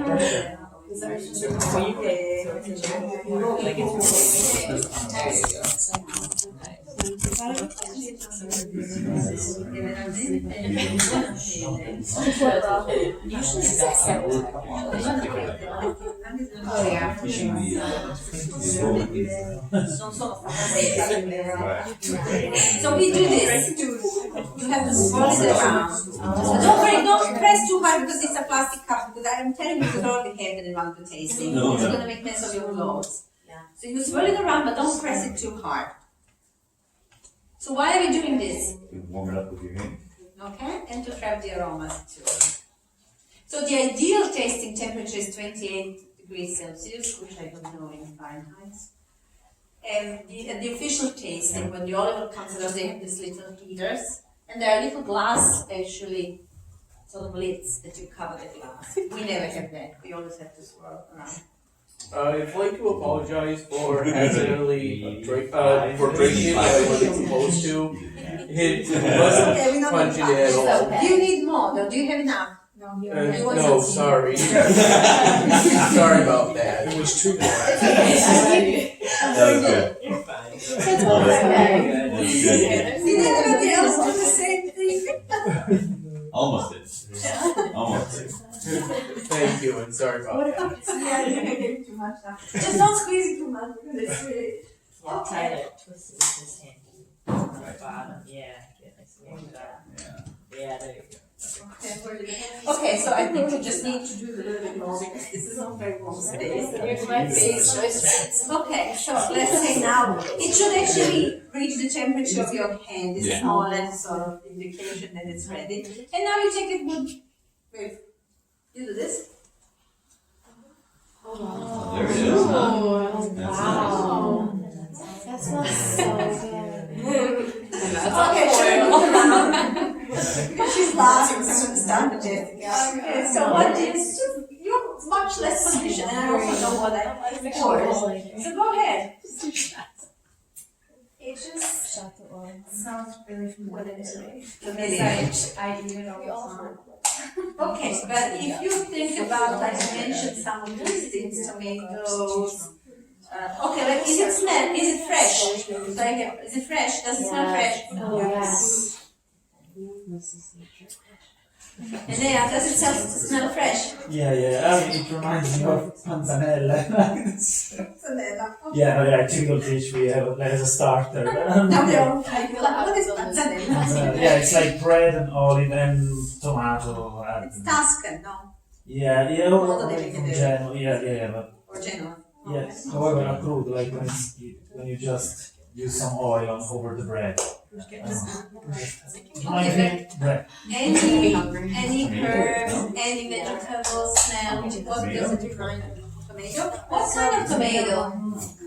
Oh, you're from California, help me out. A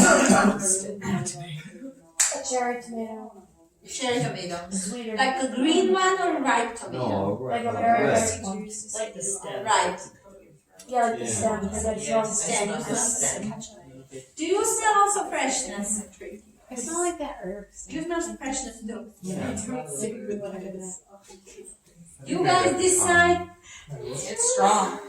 It's strong, the smell. You feel it's intense. And the level from 1 to 9, what number you would give to this snow? 13. 4. It's Really comes out of it? Oh yeah, I got pictures of my mom. Oh, I don't use oil for anything. Okay. So now what we're gonna do? I'm not gonna tell you anything. I'll tell you at the end. No, it's more fun, I think. So now we're gonna do the tasting, which is actually hard to explain. So what you try to take a small quantity, not too big. You still have it, right? You didn't. They're good for you though, for your health. So This surprisingly, smelled faint to me. fake. No, faint! Faint! Fake. So you don't smell that much, no. No, I don't smell that much in my nose. I recently had a cold though, and my nose used to be really stuffed. So in terms of intensity, what number would you give it? Convenience. 3? That's kind of what I was thinking in my head. You 4. This doesn't smell extra. You see, that's why it's so good. I mean, now we're doing it for fun too, and also, but like if now I can think I would actually count. Yeah, because it's, you see how you completely have different sensations. Somebody said it's really intense. If we had 4 different ones in front of us, it would be easier to know, to compare it. You know, by itself, it's a little bit harder. Yes, that's why actually sitting is not good, because I actually thought we could go back. Yeah. Maybe we should put tray.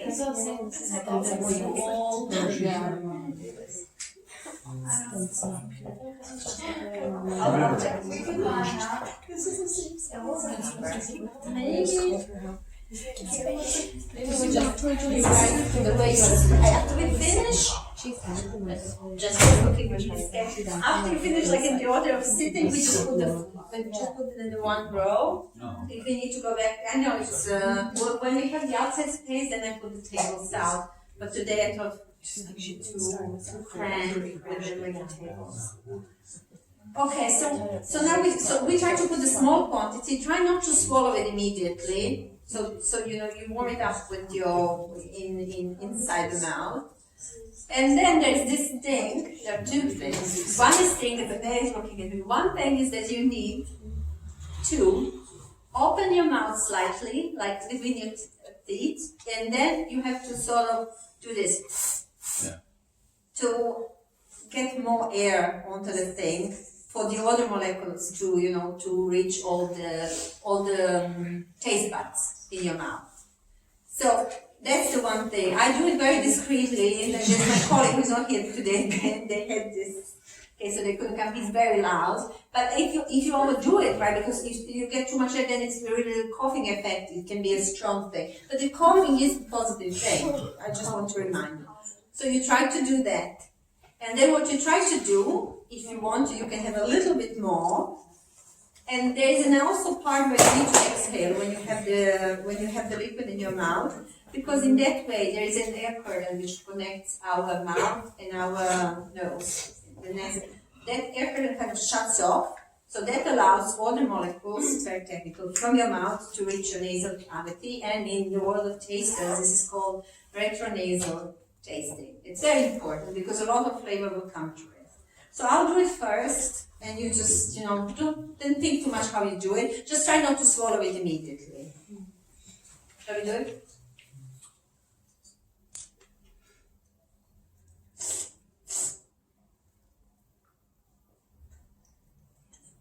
You want to do it now?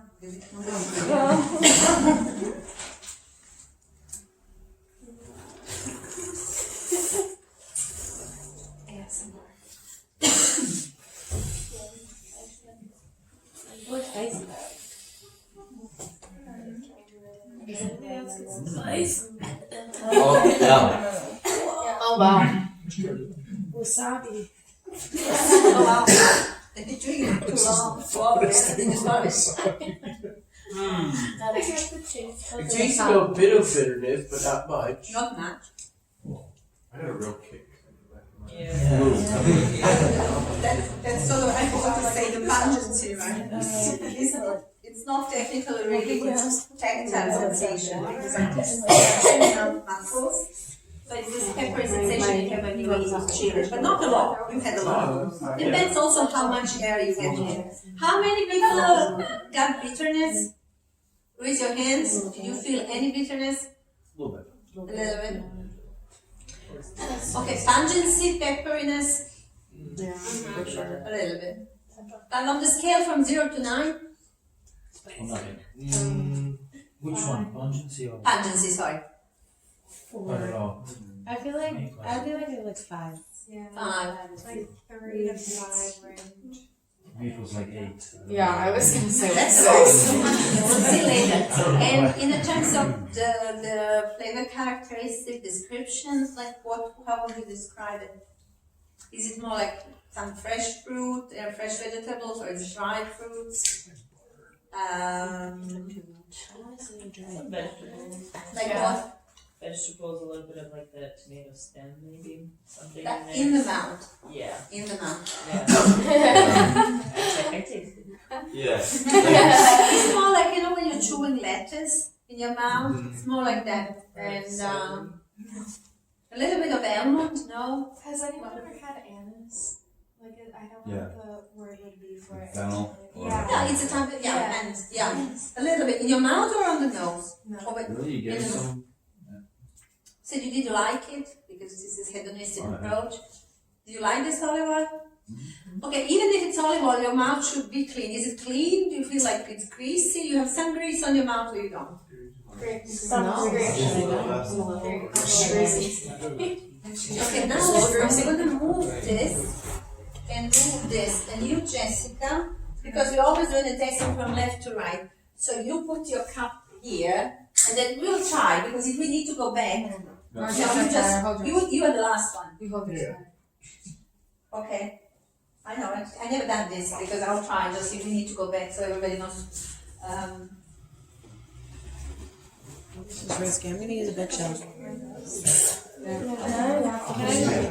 don't have I think she just like wants to be confused. No, then we'll. Can we put behind it? I'm not mad, so I'm totally lining up. I think I was, yeah, Sean needs to go back and taste them. Feel like to go back. Not go confused, maybe. Just like compare the taste.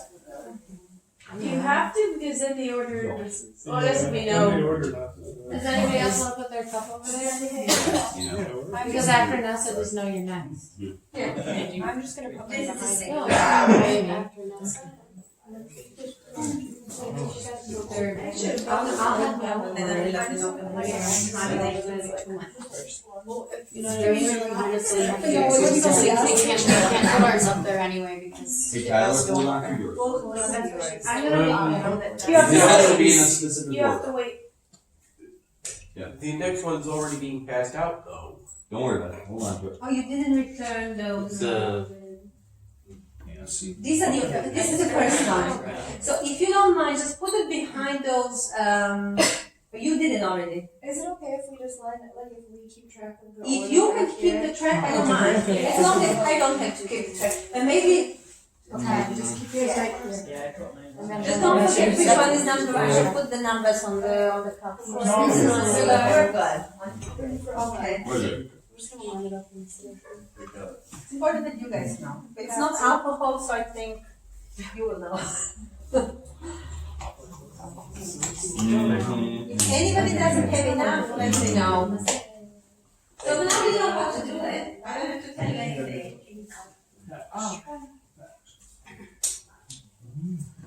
Are you warming it up?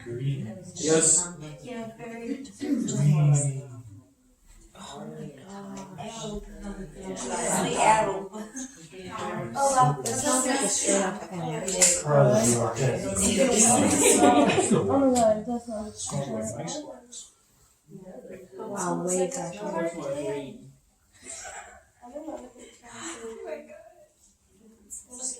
You can always take a look at the color. The other cups are here.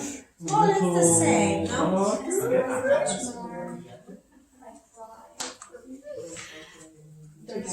Don't bring the glass. The plastic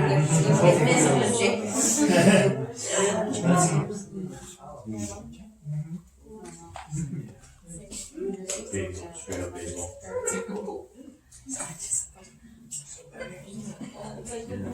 Jump right out. So, like the general thing, how do you compare this smell to the first one? This was a lot more intense. Michaela, was that more or less intense than the last one? Why you put me on the spot? Just from the smell, just from the smell. It still gives me chills. It This still one's gives me stronger. chills. Yeah, this one's stronger. For me, this is a lot of bacon. It's not really positive. It smells like dirt. It smells like the earth.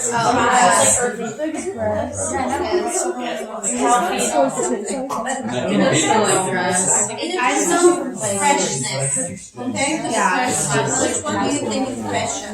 This one. This one is fresher. So you feel like freshly cut grass when you put your nose? Yeah.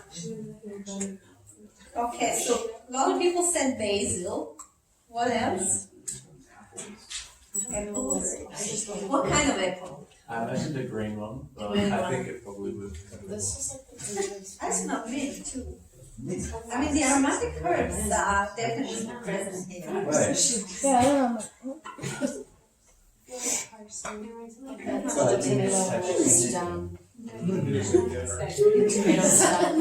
Shall we taste it now?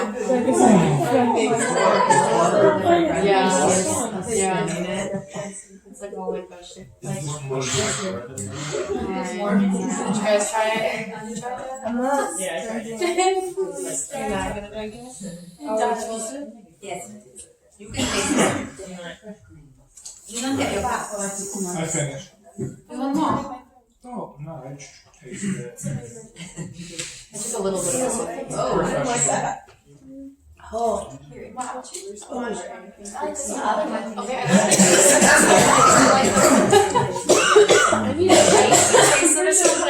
the burning. Yeah, I could do without that part. But remember what I said, pungency is good, positive. It means it has polyphenols. This one was more pungent for me. Yes. Right. Also, we just, at the beginning, now it's January, right? This is May 2 months ago. 2 months. Yeah. That's a solid 10. I like this. Okay. I actually like that one better than last. I like Okay, that. well, really? And better flavor. So there is bitterness and there's pungency. Those who think there is more pungency, raise their hands. What does that mean again? Those who think it's more pungent, more peppery sensation. Okay, so you all definitely agree. So the bitterness is milder compared to pungency. Bitterness always comes later, but do you feel any bitterness? There is some, no? Yeah, I think it's more bitter and more salty. Yes. I agree. So maybe the first one, yes. Yeah. But in this particular one, if you compare level of pungency and bitterness, which one is more present?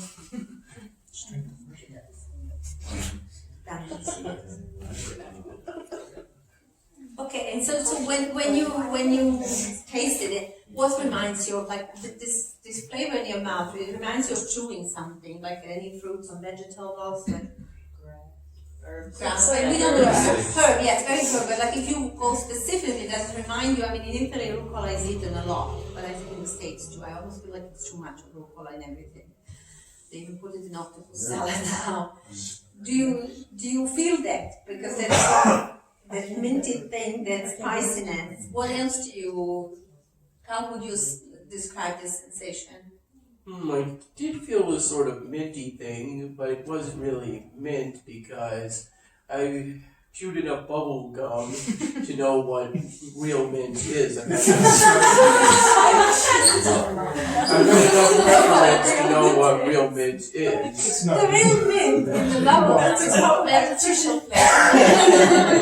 the other problem that we associate that with the real flavor. No, but it's true. I mean, because that's what it is. They're very good at imitating, though. They've been doing these things a lot. So, did you like this soda water? I like that. Oh my god! No, after like the pepper went away, I was like, wow, that actually tastes good. Yeah. I'm gonna get a cannoli too. I'm gonna go to cannoli and gelato. I think I need some gelato to wash it down.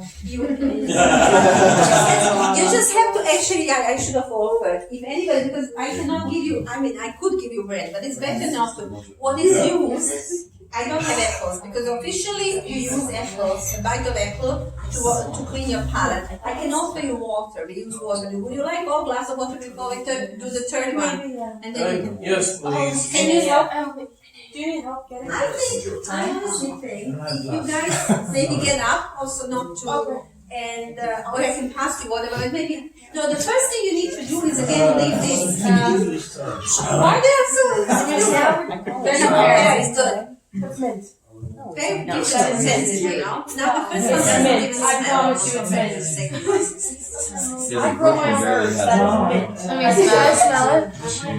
110% mint.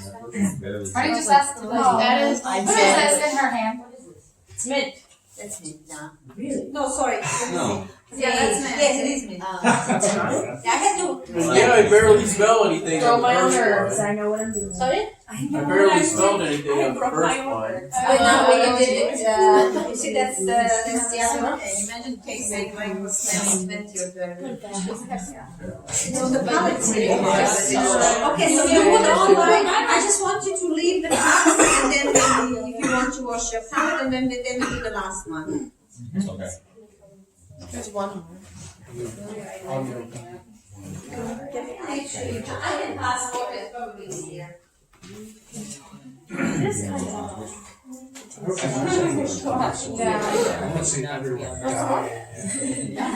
I did my finger in it. My body. Waking up, I feel tired. That's good. Sweat it out. I should do the same.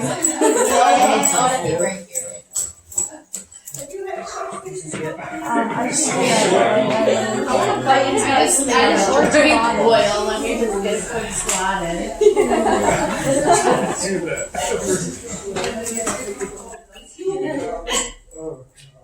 Was it from Dragon Ball? What did you do? This? Yeah, that was When I squatted. All of it? No. It's just to wake up your body. Drink. Super safe. Right here.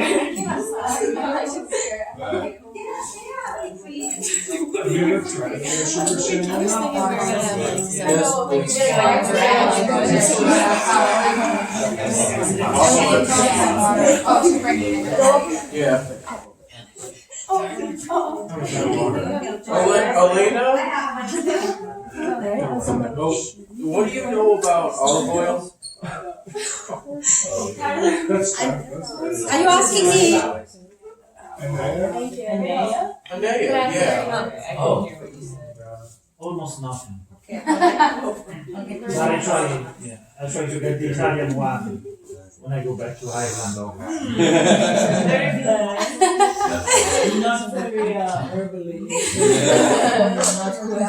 I believe it's from the Colorado Spring. Very early. Warm up. It comes from the land of Aquafina. Comes from the land of license. Very extra virgin. The purest.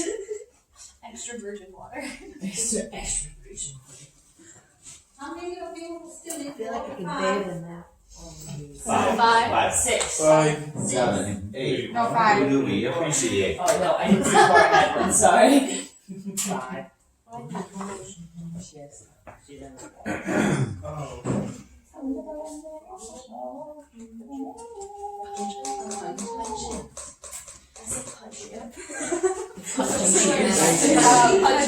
What's the word? Okay, no? Okay. Can I pass the oil now? This is the only one I have. Yes. Yeah, I'll be behind it. Don't worry, you got 351. I know.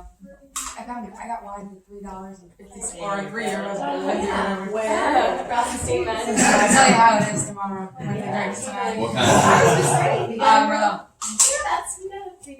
Start with the letter. Was it good? Like a I made it. Where's the cow? It's very busy label. What? The label is very busy, like a lot of design. Very busy. Like there's a lot of design. Okay. $3 Wait, for what? Little juice boxes. Wine juice It looks like it's not. We're bringing that on the airplane. You were so excited right there. That was awesome. Wine juice boxes on there. On the airplane. We'll just think we got the juicy juice. You stick your little straw in there like it's a free something. They have those. I see that. Yeah, they have. Yeah, they also use it with vodka sometimes. Free some vodka. That sounds so good. This one? Yeah, I see what you mean. So you drink out of it. Free some.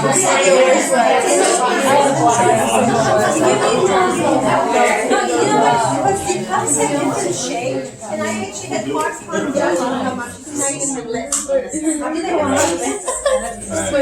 What's wrong with it? It's okay. Yeah, you just show them strong. I get away from this.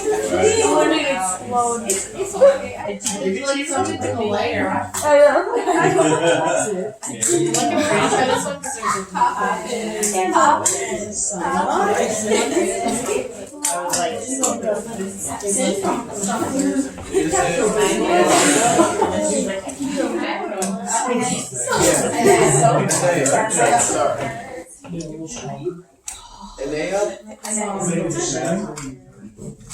Oh, I should say the last one. I think they all smell great. I just don't think it's good. Thank you. Really? I can smell it all day, but the taste. I already can't, so I want to have some. It's like vanilla. Really? Extract. What do you do? It smells good. Smells good. Yeah. Some cocoa powder. Like that chocolate. Oh yeah. It's so bad. Every kid made that mistake. I've seen kids like wanted to eat it. He was like, So what do you smell here? eat what? How is it different from the second one? This one. When you smell it only. It's more faint, right? It's less Intense. pronounced, yeah. I smell some celery stuff. But it's also the last one. I smell. What did you say?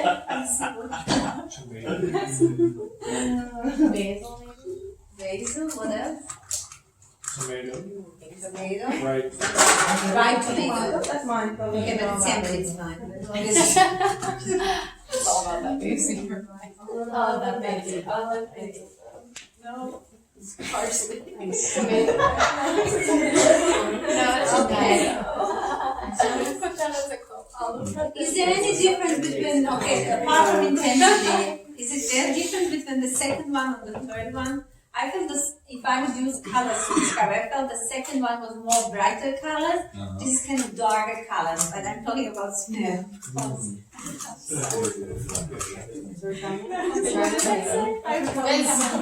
And what we would say the Italian piuto, it's more, it's sort of, it's not that expressive.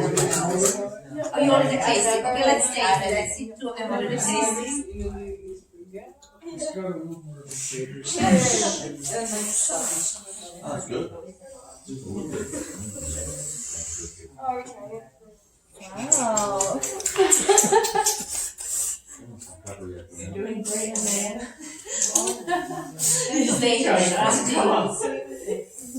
How do you like your concentrate? He doesn't. Oh wow, it sneaks up. It did, yeah. You think it's not gonna burn, and then it's like, Like that doesn't burn. it tastes like It's good. My whole body has. I think I may need some water. No, that kind of takes up what No, you cannot drink water. Wait a minute. Just 2 minutes. Like what you're doing is a lot of fun discussing, but like in the real tasting, you should really try not to, because we get really influenced. I see this even sometimes when we do it professionals. It's enough that one says something and then we are all seduced by that thing, and then we all. So it's really good to. It's like doing yoga. You have to focus on your own. No, it's true. It's the only way. So what do you taste? Do you want to have another sip of this one, or it's too intense? Yeah, there's definitely some left. It burns a little. It got stays a You little think bit longer it's with more the peppery than the second one? I found it was like dense, thick, Yeah. like a lot. It has different consistency. Yeah. The other one was more fluid. But when you say thick, what do you mean? Also like a little bit difficult to how do you swallow. To swallow. In the Space first, on your head. it has a longer persistence. Right. It's still with you. Although, like if you like for those of you who tasted wine, the persistence is incredible. Right. And this one lasts and lasts. It doesn't go away. Yeah. The other one went away before, no? Despite of intensity. Right. This one is longer. Because sometimes it's also hard to distinguish between intensity and the persistence. Duration. Yes. And the bitterness. This one, do you feel bitterness too, or just pungency? No, more pungency. How many? So all of you feel more pungency than bitterness here. Yes. Yeah, I think so. I Well, don't day know. for day. About the same. To some degree now it's also, even then it's the characteristic of the new olive oil. So the new ones have always had more pungency. This is also the I think it has more bitterness than the second one. Which one prevails? I'm not sure, because even here, you're all, because the pungency lasts and lasts and lasts and doesn't go away. But then it's hard to separate the persistence of the pungency, because what we need to also judge is the intensity of the bitterness. It's not that easy. But there is bitterness. You all feel bitterness or not? Yeah. But the pungency is more, you say. So which one you prefer? Second. How many of you preferred second? Raise your hands, I like please. the second one. 1, 2, 3, 4, 5. I would use it. Okay, how many preferred number 1? 3. And how many preferred number 3? I just want to know, because I'm curious too. Why did you prefer number 3? I don't know. I like that the pepper taste of it wasn't like boom, I hate you. It kind of just developed and then it stayed. More subdued Yeah. compared Right. to the second one. And you? Why did you prefer the... Well, it was a toss up between 2 and 3. Okay. But I like the lasting persistence of The persistence. You? It was me. I kind of liked how it just slowly grew on you, the longer you had it in your mouth, and then I was like, oh, I don't have the burning sensation. Then it hit, and then it stayed with me longer, so I kind of like that too. It's interesting, but you see how it can be interpreted. It also, because this is on when you smell it, it's not, it's very Right. close. But then in the mouth it opens up. It's actually better in the mouth. That's also what we very often. It's better in the mouth than it's on the nose. The second one had this sort of immediate. very expressive, immediate thing. I almost feel I'm gonna stop with this. I'm gonna replay the second one. Because to be honest, these are new olive oils, so I actually tasted them today. Because, I did taste them, of course, before I gave it to you, but especially the second one. The second one I can start with this one. It's a very young producer.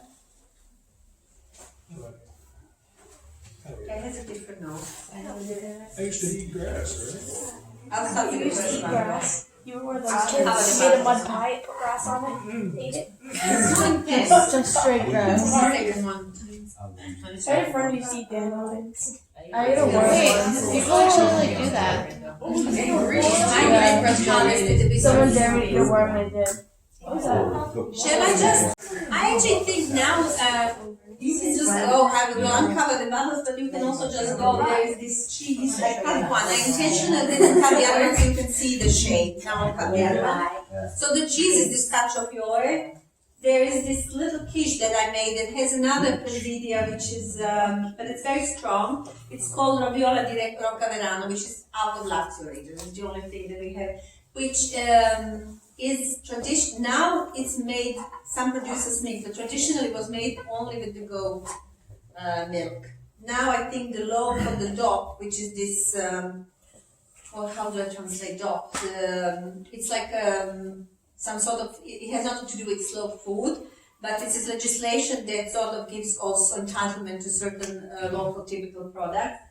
It can have a small percentage of cow milk too. So the quiche has a little bit of that cheese, has broccoli, and if anybody has allergy, there are eggs, there is flour, there's no meat. The only thing I try to stay away from meat because there are always some, with the young ones, there's always, I see with the students, there are always some vegetarians. Because we had groups, there was so, and what can I, this is it, and if you want to soak bread into olive oil, just in case you didn't have enough of olive. And there are some olives actually from our local producer too, from Lazio, from Sabina, that is in San Teodoro's market. So, I think you get up and see the muscles instead of sitting. And then you can always ask me,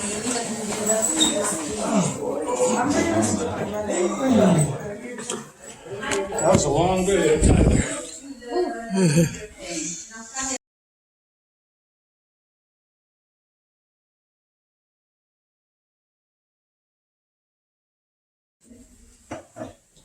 What was the long video? Yes, and I can tell you what prices too, because the first one is from supermarket, and for the supermarket price range, it's actually not cheap, because this one, it's very cheap comparing to, the small producers one, but it was €4, something, I think €4.50. I took it in Carrefour, but then since I usually check, it was actually bottled by Monini, which is one of the bigger olive oil. It used to be Italian family, but I think it's one of these multinational companies. And it says that it's made from olives which are Italian olives. It doesn't say what area, whatever, but these are, like this was, I selected the ones because there are some which says the mix of the olives from European Union. There are those extra European. So this, but at least, the labeling is here, but it's very neutral. I thought it was more mature on the nose, but you all found some freshness. But I think that's what you are accustomed to. Sorry to say that. Which one is that? The first one. It's a supermarket one. Yes. The second one is from Sabina region of Italy. And it's basically from antiquity. These are the hilly olive groves. It's a beautiful area in Rome, in Lazio. In Rome.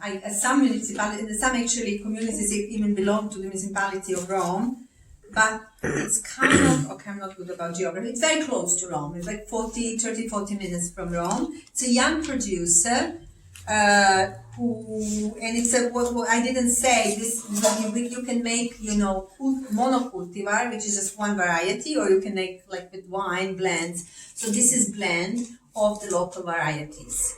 This one from Sabina, and I think he's even an organic producer, not sure. The third one that you try is also from Lazio, from different area, from province of Viterbo. It's a local cooperative. That's why it's so impressive, because sometimes with cooperative, because they buy from. It's very hard to have good quality. But it's really, I think in the terms of cooperative, is the best one. And it's also Soulful Presidia, this particular one. It's also blend. It has 80% Canino, which is a very indigenous variety of that area. And it has some smaller percentage of Frantoio, Mariola, and Mecino. So these are the ones you tasted today. And this one is organic too. If you want to ask me, okay, so this one I said it's like supermarket one for something. This one is around €12 for half a liter. And you see they're in dark bottles because that keeps them, from the light. And the lids are also the way the lids are also supposed to be made by law, that they cannot be removed. And actually, there is a legal.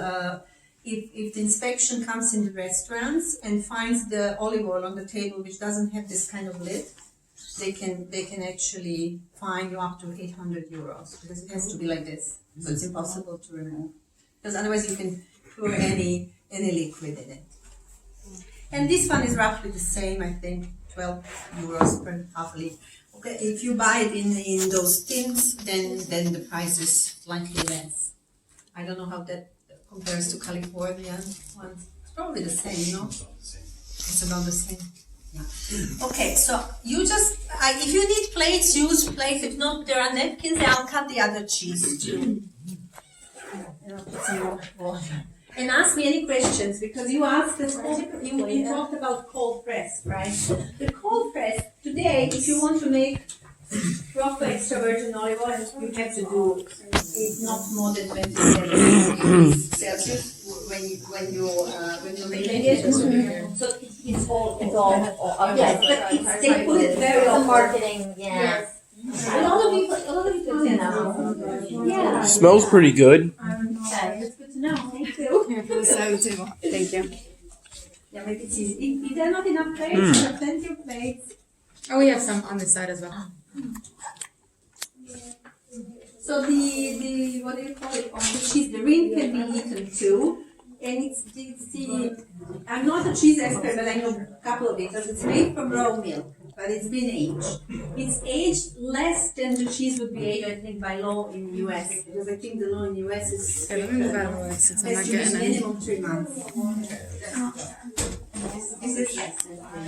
This tastes pretty good. Think about it. Does it taste like any cheese you've ever had? I think it tastes a little bit like creamy.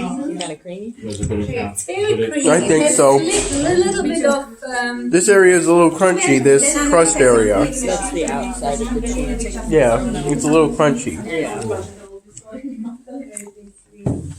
You try the quiche. What is that? Quiche, it's bread. Did you say it was made with goat or with sheep? Sheep. They say sheep mostly. But you know, that cheese didn't have any actual crunch, if you know what I mean. No crunch sound. Well, I'm smelling more cheese than bread for this one. Yeah.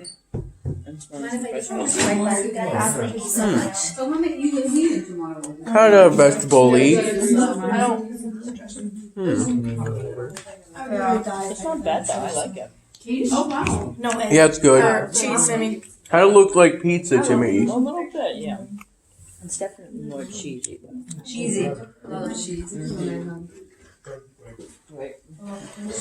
Yeah, bread is also local baker. Actually, one should be with no salt because actually, technically, when you taste the olive oil, also the bread should be unsalted.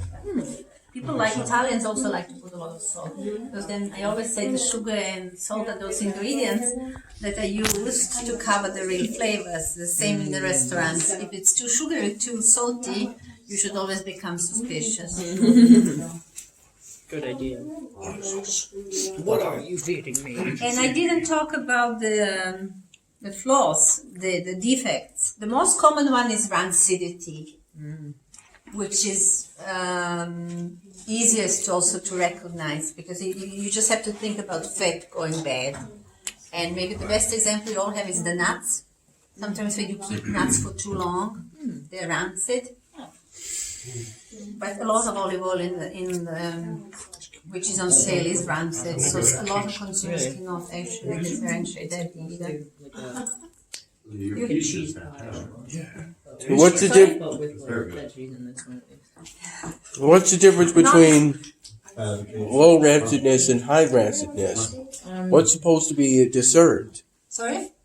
He's asking what the difference between like lightly rancid or full rancid is. I think it's just the more time passes, the more rancid it gets. Rancidity is also one of these things that it can come on its own, right? Some of it can also happen, if you always I didn't talk about the harvest and everything. Like a lot of people actually still pick up from the ground, and that's already the fermentation and everything. The acidity also happens if there's any other defect. Acidity will follow. And even the best of these, if I keep them open, and the oxygen comes, it will become rancid. Even around, if you sniff it around the lid, I think the one from supermarket already has it. If you take the first one, open the lid, and sniff it just to get the scent, it will already have some of that. The first one? Yes. Yeah, that one's right there. Already some rancidness? Just around the rim. Like where it's more oxidated, in the bottom of the it's very around the rim. Around the rim, like if you smell the inside of the cap. If you opened it and smelled inside. Sure. Yes, please. It's hard to notice. I know. You gotta train your nose to be smarter, She's much more practiced than we are, She has a lot more practice recognizing what it is. Do you eat olive oil normally? I haven't had olive oil that often. Right, so it's probably hard. Are these pitted? I don't think so, but there's a pit in there. Be careful though. Okay. I'll gently bite into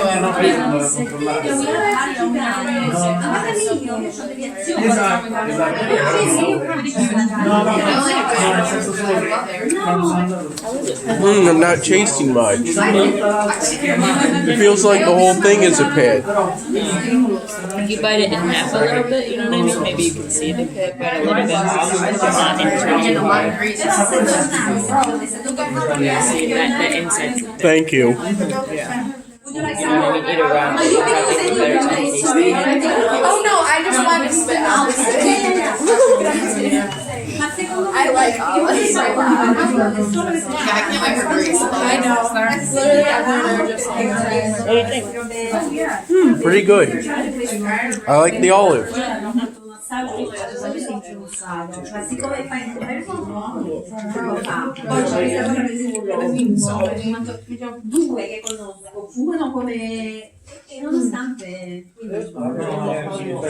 May I please have some more water?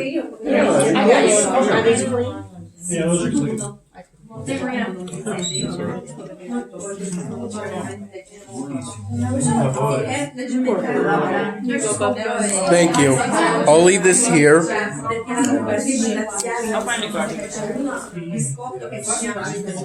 Thank you. We don't want anyone eating that. I like the first bite and then I think I'm just gonna put it in one of these used cups. You know what I mean? There we go. And they will know not to drink it. Thanks.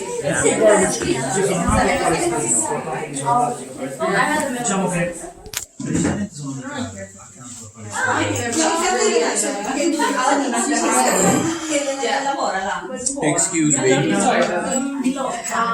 Thank you.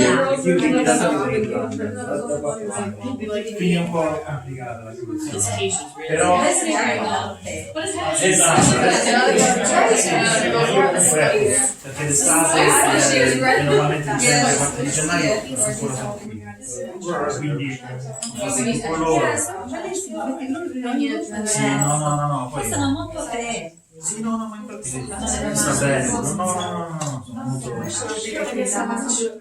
Just what, I'm gonna just put it all in one big thing and then I'll think about it. It's not easy to dispose of this. Oh, okay. You know what, we're gonna just put it here and I'll toss it somewhere. Oh no, you mean toss it? No, I meant the liquid, sorry. No, but you can toss this too.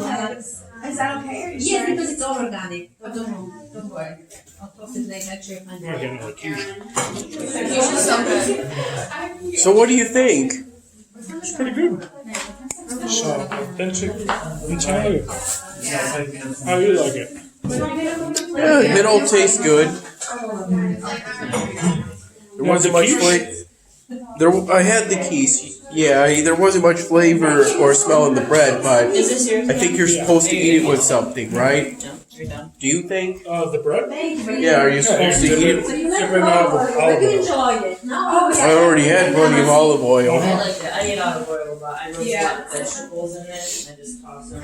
So he was really cooking, not just on That was loud. I think my dad, his parents are straight from Italy. So we always go head out. Oh. Something whenever we go into like a specialty store. Because there's like a specialty store like a half hour from us that is like owned by Italians, like traditional Italian salami. So he always like smells the bottles and fancy bottles and knows them and he'll come home and like try them. Yeah. On this couch, I think you're not very convinced. What? You're not very convinced. What do you mean? But you came the most prepared one. You did the research on slow food. You did. I have a question. We should take a picture. You didn't even finish cheese. So you're going to take a picture. Sure. If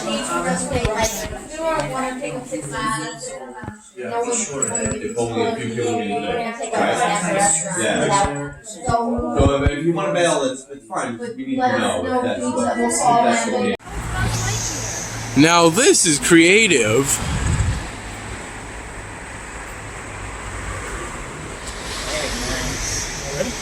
Yep.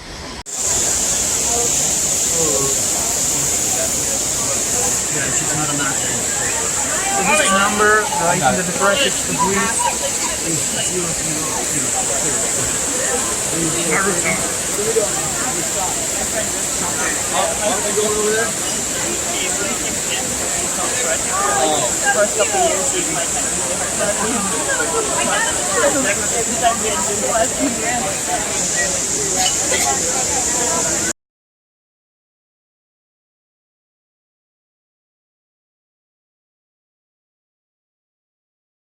Alright, you wanna walk out?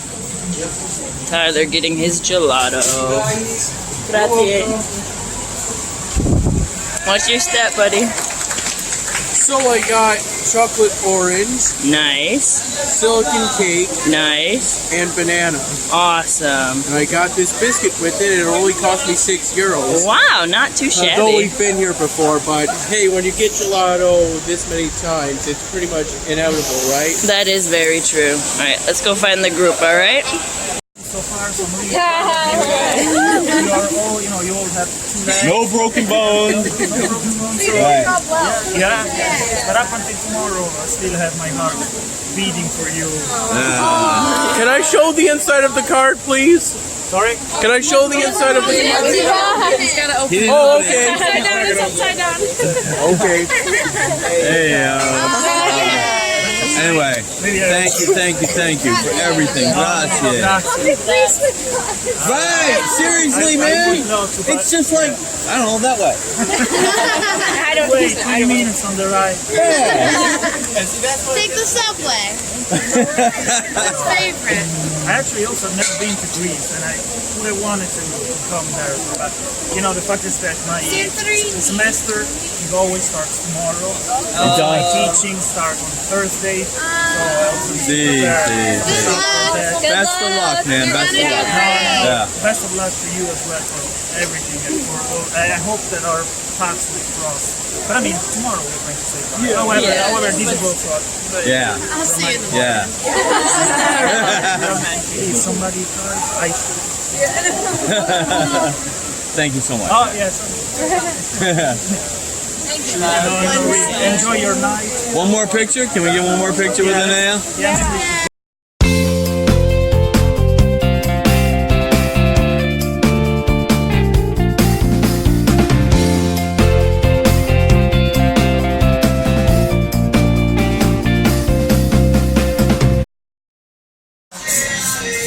We're going. Yeah, this one only cost me €8. I got 2 biscuits and whipped cream. I think this one's the best in Rome.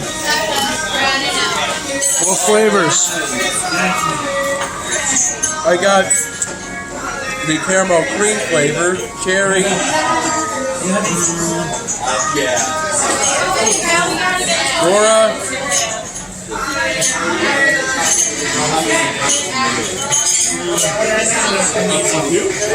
I think I got a total of 5 flavors, and I got Baco. Where's another one? And the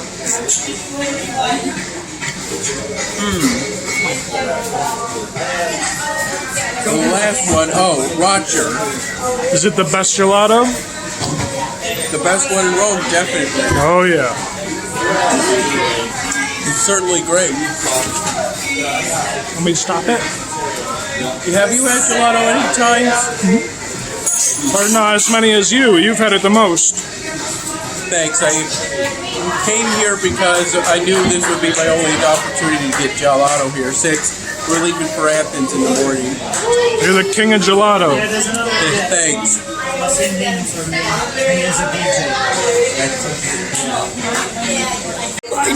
That's like medieval.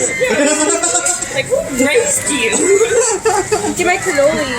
Whoa, look at that. That's a real cannoli. How was that, man? That looks good. Yeah, you just need to make sure you have this. Okay, my flight. You need this when you go into the airport to get your boarding pass. Mm-hmm. Without this, we can't get your boarding pass, and you're left here. Okay. Okay? So it's a good thing we found it in that small computer case. yes. So I think you have a lot of small bags here. I think we want to get those down if you can. Can you Probably one suitcase, right? Correct. You're going to want as much as you can in here to throw under the plane, and you want only what you need on you, such as this. Right. Because that got you this, and that was important. So you want, these are very important. We keep those right there. Okay. Okay. So, do you have extra room in here? Sounds kind of empty. Yeah, room I should be able to find. If you roll up your clothes, someone knock? Maybe it was the other Cameron. No, the door's unlocked. So, yeah. So, yes, you want to make sure you. Yeah, so I'd tear this open, roll up your clothes, get them all condensed, everything. Try and put as careful as you can your souvenirs in here. You don't want those to get broken. The very delicate ones you might want to carry with you in a bag. That way you know they don't get broken. You can put them in the overhead bin. Mm-hmm. So you know they're not broken. And then any important things on you, you want to make sure you keep. And of course, don't put any knives or sharp, or lots of liquids on whatever you're taking onto the plane. I didn't buy any knives while I was in Rome or Florence. I'm more worried about having too much liquid. You can put the liquid underneath the plane. That is acceptable. You just can't carry more than 3.4 ounces with you. 3.4 ounces? Or like 3. Just call it 3. But pretty much just no. It's a 2-hour flight. There shouldn't be any problems.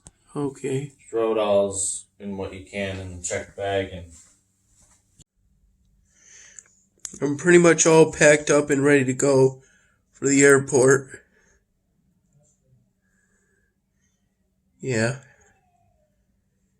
It is good. Thanks, Cameron. Okay, remember, we gotta get up early for the airport.